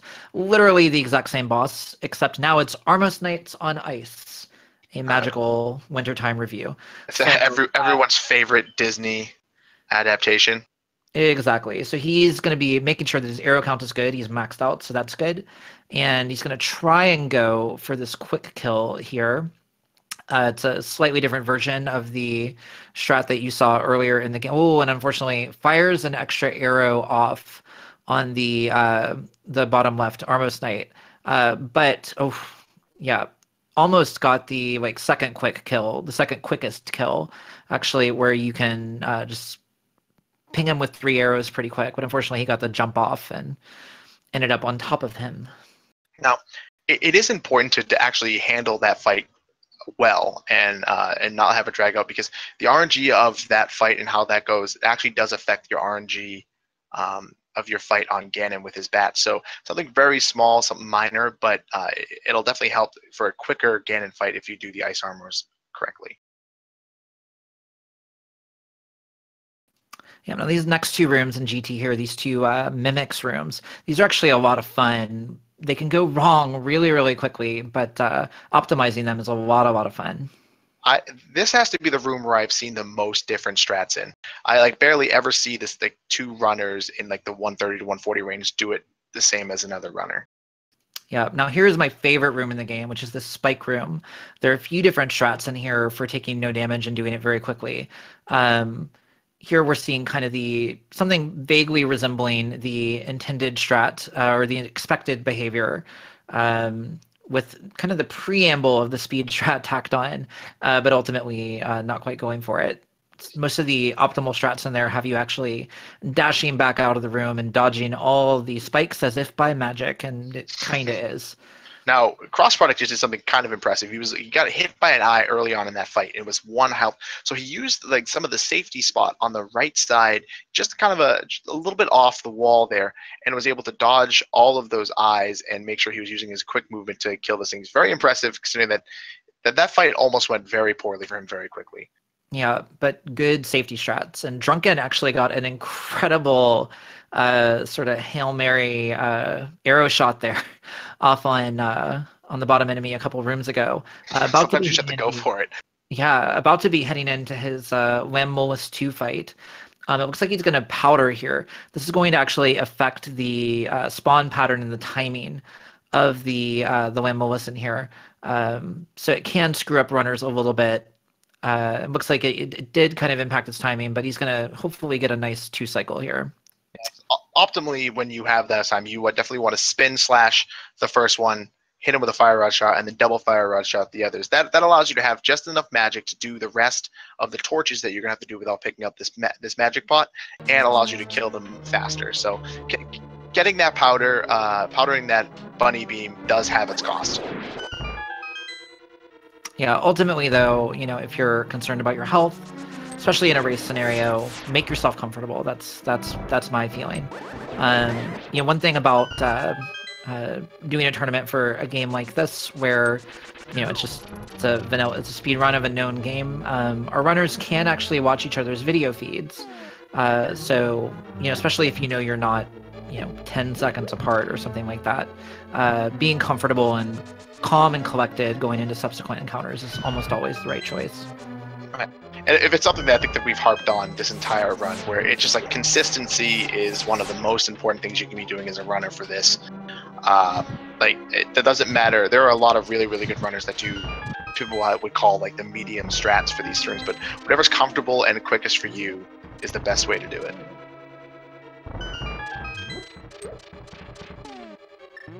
All right, so we're just a room away from our final boss refight, which will be the Moldorm refight.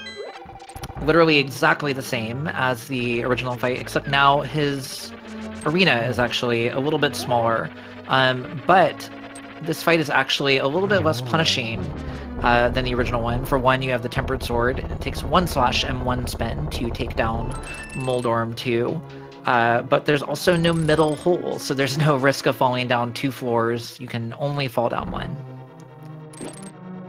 I mean, there's some pesky spikes down there and a couple Wizrobes, but I'll take that over the 20-second loss of 2 holes. Absolutely. So here we come. Actually, I guess technically you could call this a refight.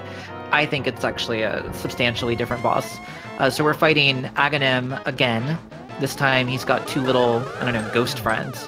And they're going to be shooting at you too. Now, interestingly, the ghost friends are your friends because they will always shoot enemy beams that you can shoot back at him, while the real deal can actually shoot blue balls at you and screw you up royally. That was actually a really generous set of patterns for Aga 2. That was a really nice fight.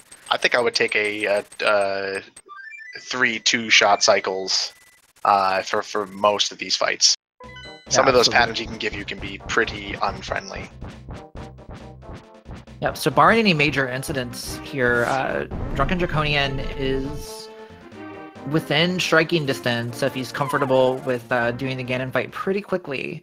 135 is definitely possible here. Yeah, now we might be on PB watch here if from what I'm seeing. If his Ganon fight is good, he might be able to clip that 135-37. The coolest thing about fighting the Ganon fight is the difference between a good runner and a great runner and a good runner is all in practice. Like, you can tell when someone nails the 2 1 cycles and then is able to get maximize the amount of damage they can do in the 3rd and 4th phases as well. So it's definitely a test of a runner's skill. Yeah, so it's looking like we're gonna, I think we were 2 cycles on the first phase. We didn't really get very many hits off at all. Oh, and we're taking a death. Yeah, coming in there with a little bit of low health, getting bodied by some of those fire bats, they pack a wallop. And we're seeing that here now. Now, I was a little surprised that coming before the Moldorm fight, he did have a free powder for a fairy when he was a little lower on health. So interesting not to grab that. But yet again, Ganon does so much damage that it really, sometimes it doesn't really matter. Yeah, you're definitely, there are a few ways that you can get just bodied.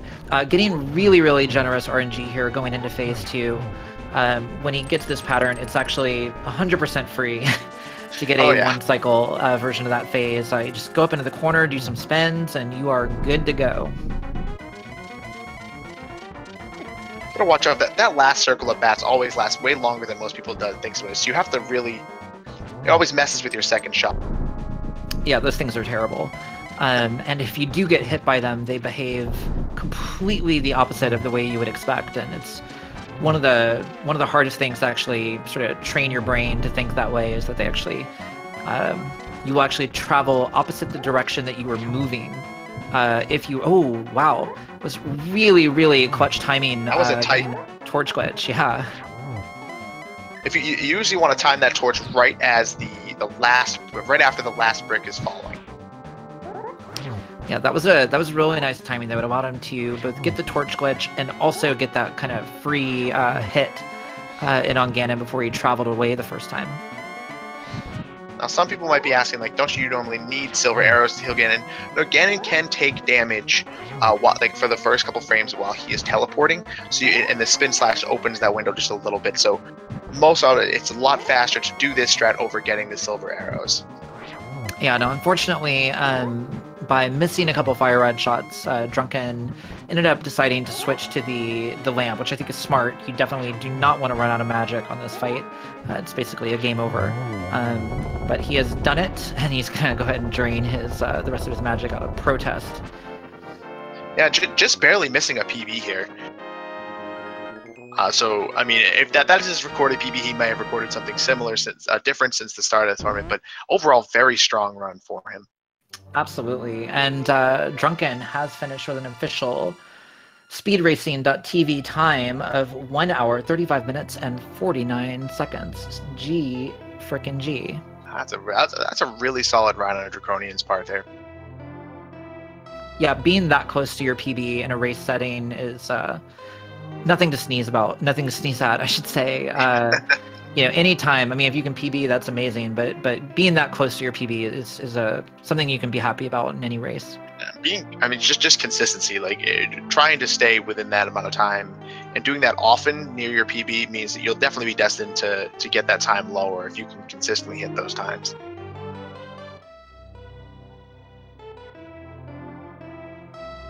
Meanwhile, crossproduct is gonna finish up Turtle Rock. Using the aforementioned that we talked about, the door, the back door of Turtle Rock to make sure that he got a free heal by taking a death and coming back with half his hearts.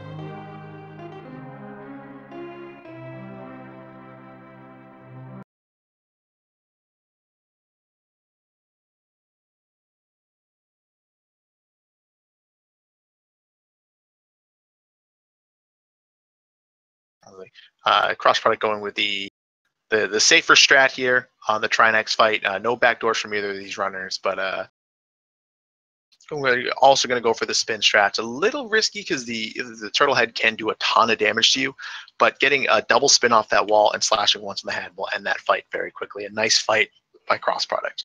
Yeah, absolutely. Showing a really good, kind of control of the encounter. I did learn that it was a really cool, on that spin, if you just hold the sword out right, if you comes a little down and slightly to the left of him, if you hold that spin, you actually don't have to move at all. You can just time the double spin and then slash once after and kill him. No movement at all. Yeah, it feels really slick when you get that one. Oh, yeah.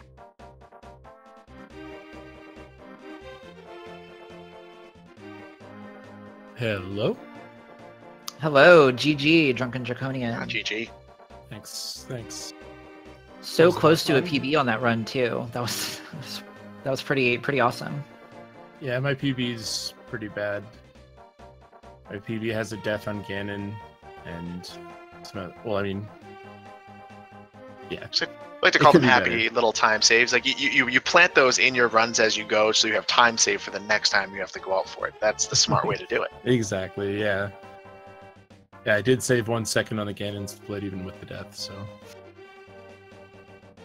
Very nicely done. Is your PB still the 135.37 that's posted? No, it's a 134.27. I have to reset here. Yeah, 134.27. I got it the other day before my previous race, yesterday actually. Oh, nice. Well, congratulations on that. Yeah, thank you. Yeah, I'd like to get somewhere below the 130 mark, but that's still a little bit of extra time and work. More than just doing runs, actually practicing strats. But you seem to have been putting the work in, and like, you have some promising run here, so it's definitely something that's definitely attainable, especially if you're hitting a 135 with a death to Ganon. You've already had a 134 with a death to Ganon. Like, that's just easy time saves for your next run for sure. Yeah, it was a little bittersweet. It's happened to me in a couple of games I'm playing right now where I just PB, but I'm not happy because it's not the run I'm looking for, right? I know that feeling all too well. It's very bittersweet. And sometimes it's hard to internalize the fact that a PB is a PB. Sometimes you still feel a little sad about the way you play. But so how did you feel like you played overall this run? I mean, outside of the Ganon death. Oh, not bad. There was a couple silly things. Apparently, I can't swim into whirlpools at all. Yeah, you had 2 shots and you blew them both. So. Fortunately, you did avoid the soft walk on that first one. I think after the 3rd lap around the whirlpool, I was starting to get a little bit worried, but you kept dodging, and so it worked out. Yeah, I figured out the other day the best way to sort of take that safe so that I don't have to deal with a save and quit. Because I'd rather like miss it like 8 times than save and quit, honestly. Oh, definitely. Soft locks are real big feel bad. You definitely don't want to do that later in the tournament where it becomes actually a huge time lock. Yeah.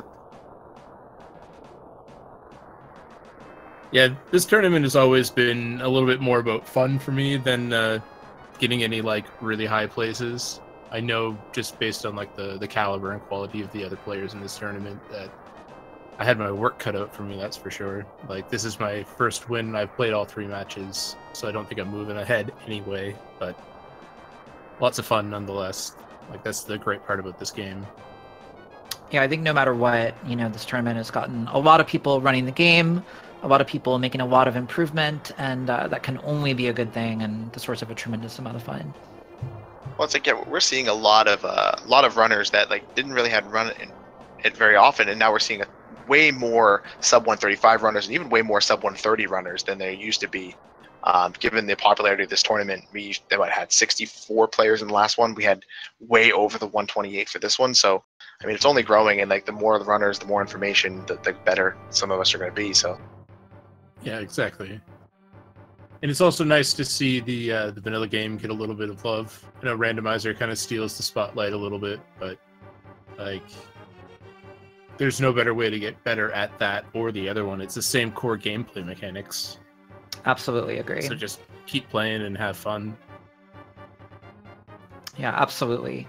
I think people like to think of them as 2 different games, but realistically, you got to be good at playing A Link to the Past to be competitive in either format. And it's really, really awesome to be looking at, the Twitch live channels list for A Link to the Past and seeing much more of a healthy balance between vanilla speedruns and randomizer plays than you certainly would have seen, a couple months ago. So that's been really, really exciting to see. Yeah, I actually owe randomizer for getting better at this game. Because I played in the last tournament, but I hadn't really played much afterwards. And I played a bunch of randomizer, and then I just tried playing this again. And, 100 runs to anything will help get you better. Absolutely. So, all right, well... Where did crossproduct die? I know that he died early, but I didn't get a chance to see where. I was actually on the Lamb Molas fight in the desert. Really? He took a death there. He blind called that before the race.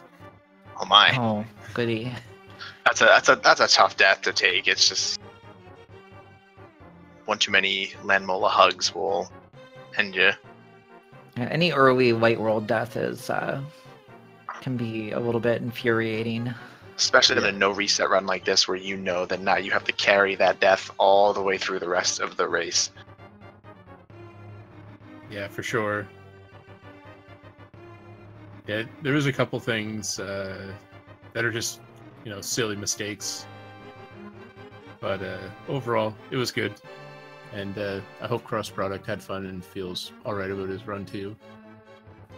Knowing Cross, I mean, he always has at least a certain amount of fun with almost anything that he does. So hopefully he's having a decent time. With all of that said, any other kind of interesting or final thoughts that you have on your race tonight that you'd like to share? I don't know. Always go for it on Ganon, even if it means you might die. Some pretty sound advice. Yeah, I like that. I can get down with that. Yeah, appreciate you guys doing commentary for this race. For sure. Thank you for racing and putting on a good show. Yeah, I'll bow Thank you for giving us something to talk about. Watch the rest of this run from Cross Product. Awesome. Well, have a good night and GG again. GG. Thanks, guys. See ya. Thank you. All right, so really quick, some of you know that we were actually going to be having a four-way race here initially. We had a little bit of technical difficulties. I just want to relay to you guys that the winner of the other race was Blaine over SNES Chalmers, Super Nintendo Chalmers. And their times were a 1:34.13 and a 1:34.50 respectively. Wow. So yeah, real close. A real nail biter actually, but GG to Blaine and GG to Super Nintendo Chalmers as well for putting in an incredibly close race with both pretty great times. I mean, that's one we would have loved to have cast live here. I mean, it just goes to show you that, like, if you only have a couple minutes different between your PBs, like, anything can happen. Any one of these deaths can change the lead dramatically, and that's insane. I can't wait to go back and watch those two videos together. Yeah, unfortunately I think only one of them was streaming, the other was locally recording due to some of the aforementioned technical issues. But yeah, both great runs, both super close. And I know Ninny's actually, has a sort of a guideline, anybody within 2 minutes of you in either direction is a threat. And I think that's absolutely correct when you come into a run like this. You can always have the run. For sure. I'll have to make sure to shake Mr. SNES Chalmers down for his VOD. Now, Cross Product getting a bit trolled by this fire bar in here. A little weird the way it was set up, but he should look like he's setting himself up nicely here. It should be okay. Yeah, being a little bit low on magic in there means you end up having to do a little bit more with the lamp. Fortunately, Crossrails, he actually had the magic to light the first three with the lamp, and then he was able to grab the last small magic pot and use the fire rod for one shot. Now, magic management during the gauntlet is extremely important, because getting to that torch room and running out of magic that you can't light all the torches is devastating. It's a huge time loss. It means you have to do the entire gauntlet again, and it's just a nightmare to do. So making sure staying on top of it is a good idea. I believe that with the lamp, it's actually always possible to do that, but you have to recognize that you're low. There are two magic pots that you have to get, one at the bottom of the cross and one down below. And so you have to do the room quite differently than you would otherwise. And it's definitely a good bit slower. Or he wants to make sure, he's going for that bomb spin. He wants to make sure he can save some of that magic, because it will be useful versus Ganon. Yeah, definitely going into that Ganon fight with a whole pile of magic is very, very, very important. You don't actually need 100% of your magic, but the more you have, the more margin for error you have on some of those torch shots.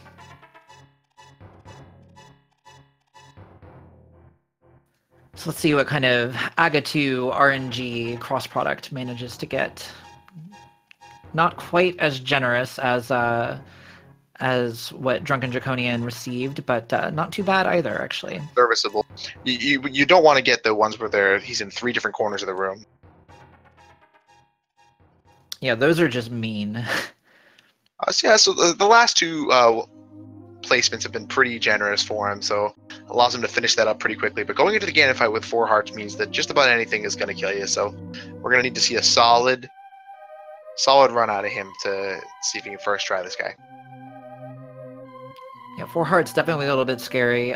Given what we've seen from Cross heretofore, going and grabbing some of the extra health available and things like that, he may drop down off the pyramid and grab a fairy from the tree here before dropping into the fight. But we'll just have to see. It's an excellent safety strat. Trying to show maybe a hover there. Yeah, was he gonna hover the pit and then go grab the fairy? It's the best way to get that fairy. It's the best backup strat. Hover for a fairy. I mean, I think if you're gonna get the fairy, there's no swaggier way to go get that fairy than to hover the Ganon pit and then go grab it. You certainly don't want to take a spear to the face, so that's a tough death right there. But obviously, it's a pretty quick one. He gets half his health back, and he gets to try the fight one more time. Yeah, I think if you're gonna die on Ganon, certainly dying in phase 1 is the place to do it. It's the quickest way you can die. Getting pretty close to Ganon there. A hug would kill him, so.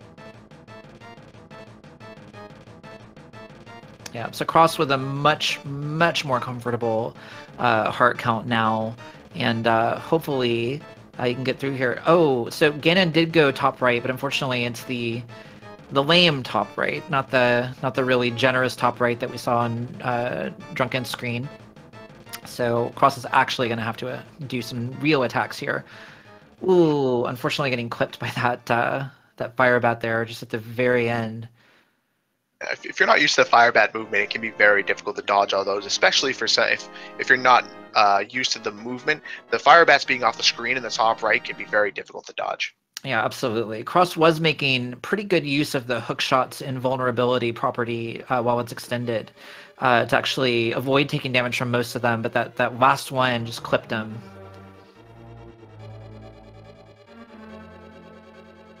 Yet again, getting hit by that all the way up there RNG. One of the careful things to notice in this phase, you have to make sure not to get greedy. You only take the slashes that are given to you if you don't get the double there, because if you try to get too many, you're going to get clipped by a fire bat. Yeah, absolutely. Cross ending up on kind of the wrong side again in there for that RNG pattern if you're not going to go for the dash strats.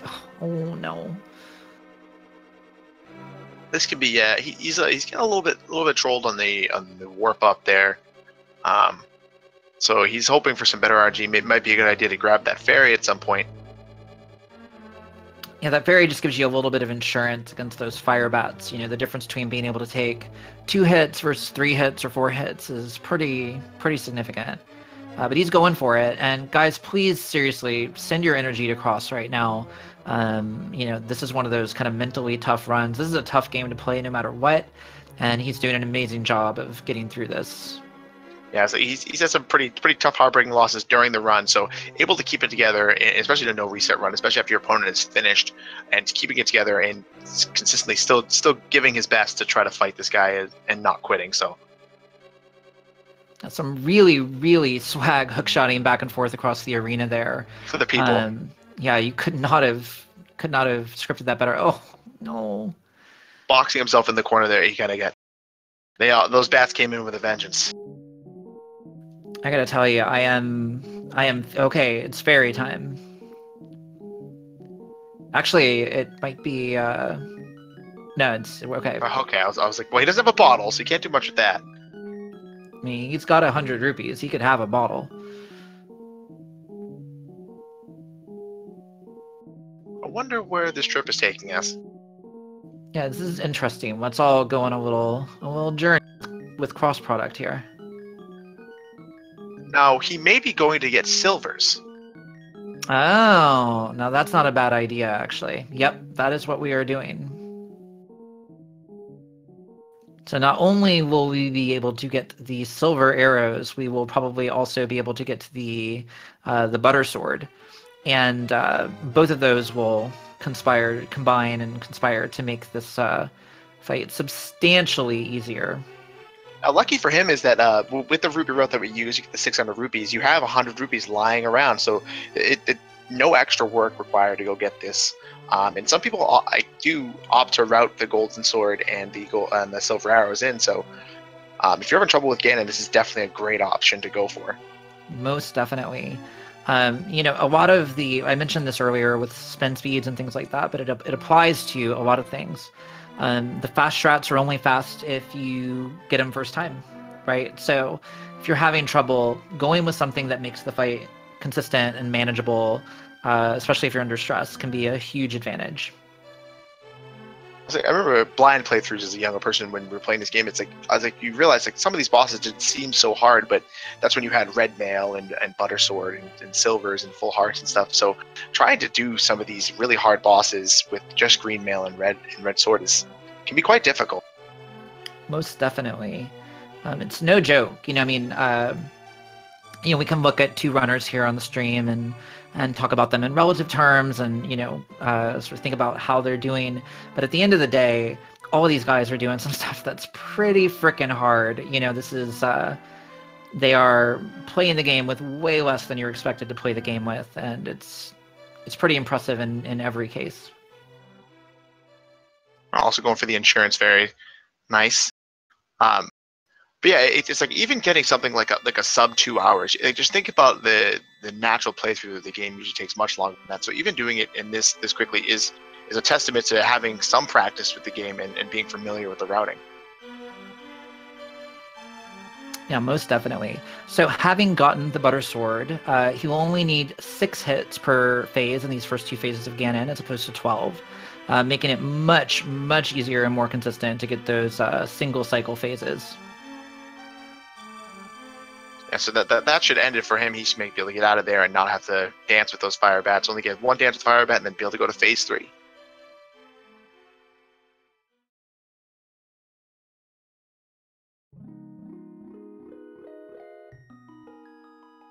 Well, the third phase again in the gold sword isn't going to do any exceptional damage. He only needs to be hit. It doesn't lose any life in this phase. Yeah, the gold sword is done for us now. But once we get through this third phase here is when silver arrows will come into play, and boy, will they save him a bunch of headaches.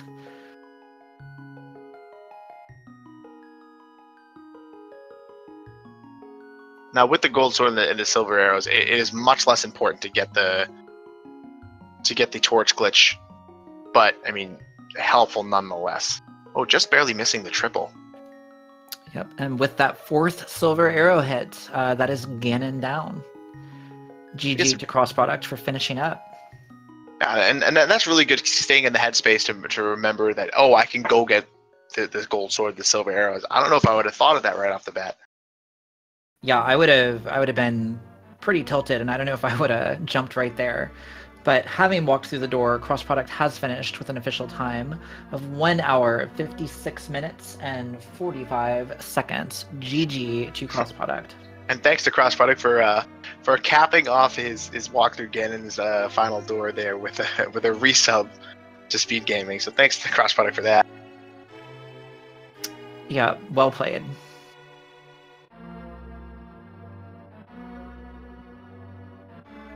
Hopefully we can get crossproduct in here for a little bit of reaction to his race.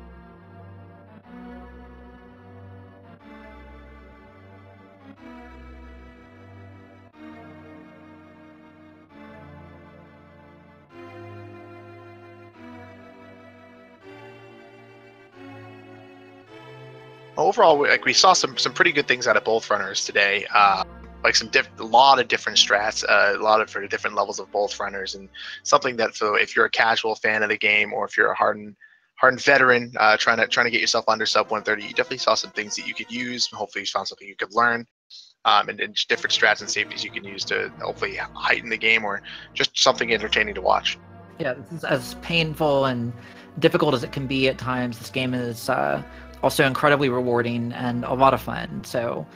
If any of you are interested in picking up the game, running it in any one of its various incarnations, I can tell you the community around this game is pretty great. And there are a lot of resources and people willing to help. So definitely do not be afraid of picking it up and playing. But for now, we do have crossproduct here with us in the commentary channel. Crossproduct, GG on finishing that run. Thanks. Yeah. That is some tenacity to finish out the run. You had a couple heartbreaking moments, a couple of sad deaths, but overall, I mean, how did you feel about the rest of your run outside of some of unfortunate events? What? What parts are you talking about? I thought that Mothula fight was pretty cool, I guess. That's like the first thing that went my way the whole run. You had a few pretty solid boss fights, including some that went a little bit better for you than your opponent for sure. Oh my gosh, Trinex! I had a perfect Trinex fight. Trinex was good. Your cold stare fight went substantially better than your opponent's actually, but ultimately you guys both did a great job. And having been in the position of running against one of those early game deaths, I know just how hard that can be to keep your head in the game after that. So seriously, huge plays doing that. Yeah, I went AFK in Ice Palace and just took like 2 minutes to take a walk around and not have to look at my screen. Yeah, no, we were actually discussing that could be a very a tilting experience, and it's obviously sometimes good to do what you did. And we were remarking upon there's a lot of good game knowledge coming out of your way. Like you had known where a lot of the safety hearts were, and a lot of the safety arrows and the utility items you were going to need for this run that like I honestly had no idea where they were there, and helped keep you alive through a lot of these dungeons. And so it's like an impressive game knowledge for sure on your side, and definitely a good awareness of what was going on. So just a good job on that for sure.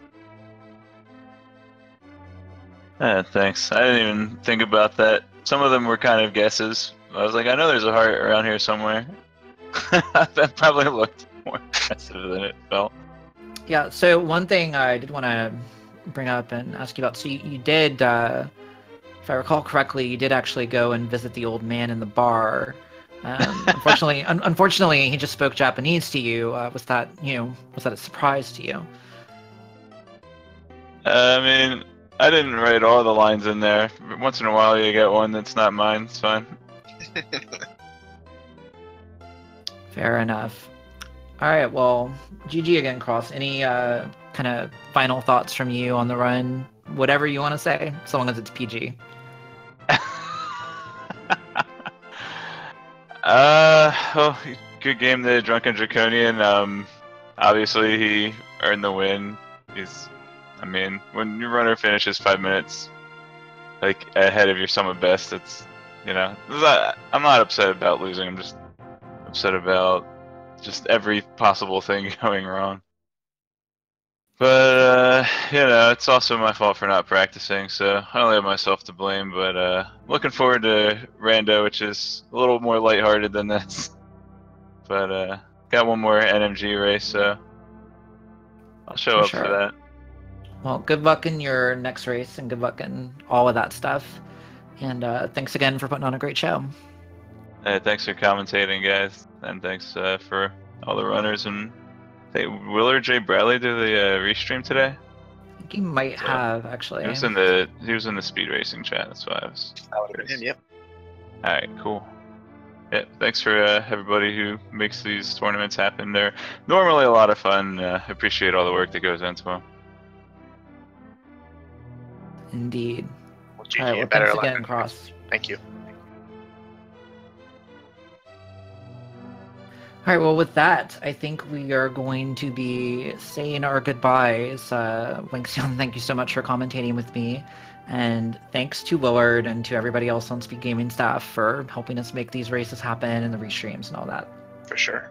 And thank you. It was a pleasure of mine to actually commentate with you. Had a lot of fun. Just want to thank everyone at Speed Gaming for making this stuff possible, the streamers and all the guys behind the scene. And make sure that if you liked what you saw today, make sure you give all the Speed Gamings a follow, and make sure you give our runners a follow. They've been linked a ton of times in the chat. So crossproduct and Draconian put on a good show. If you like what you saw, give them a follow. Give Imasaru a follow. She's also an established runner at this game as well. So you have nothing else to say, I am all set. Thank you very much. I'm Lanxion, this is Imosara, and thank you very much for joining us for this NMG tournament match. Yep. Thanks, guys. Have a good night.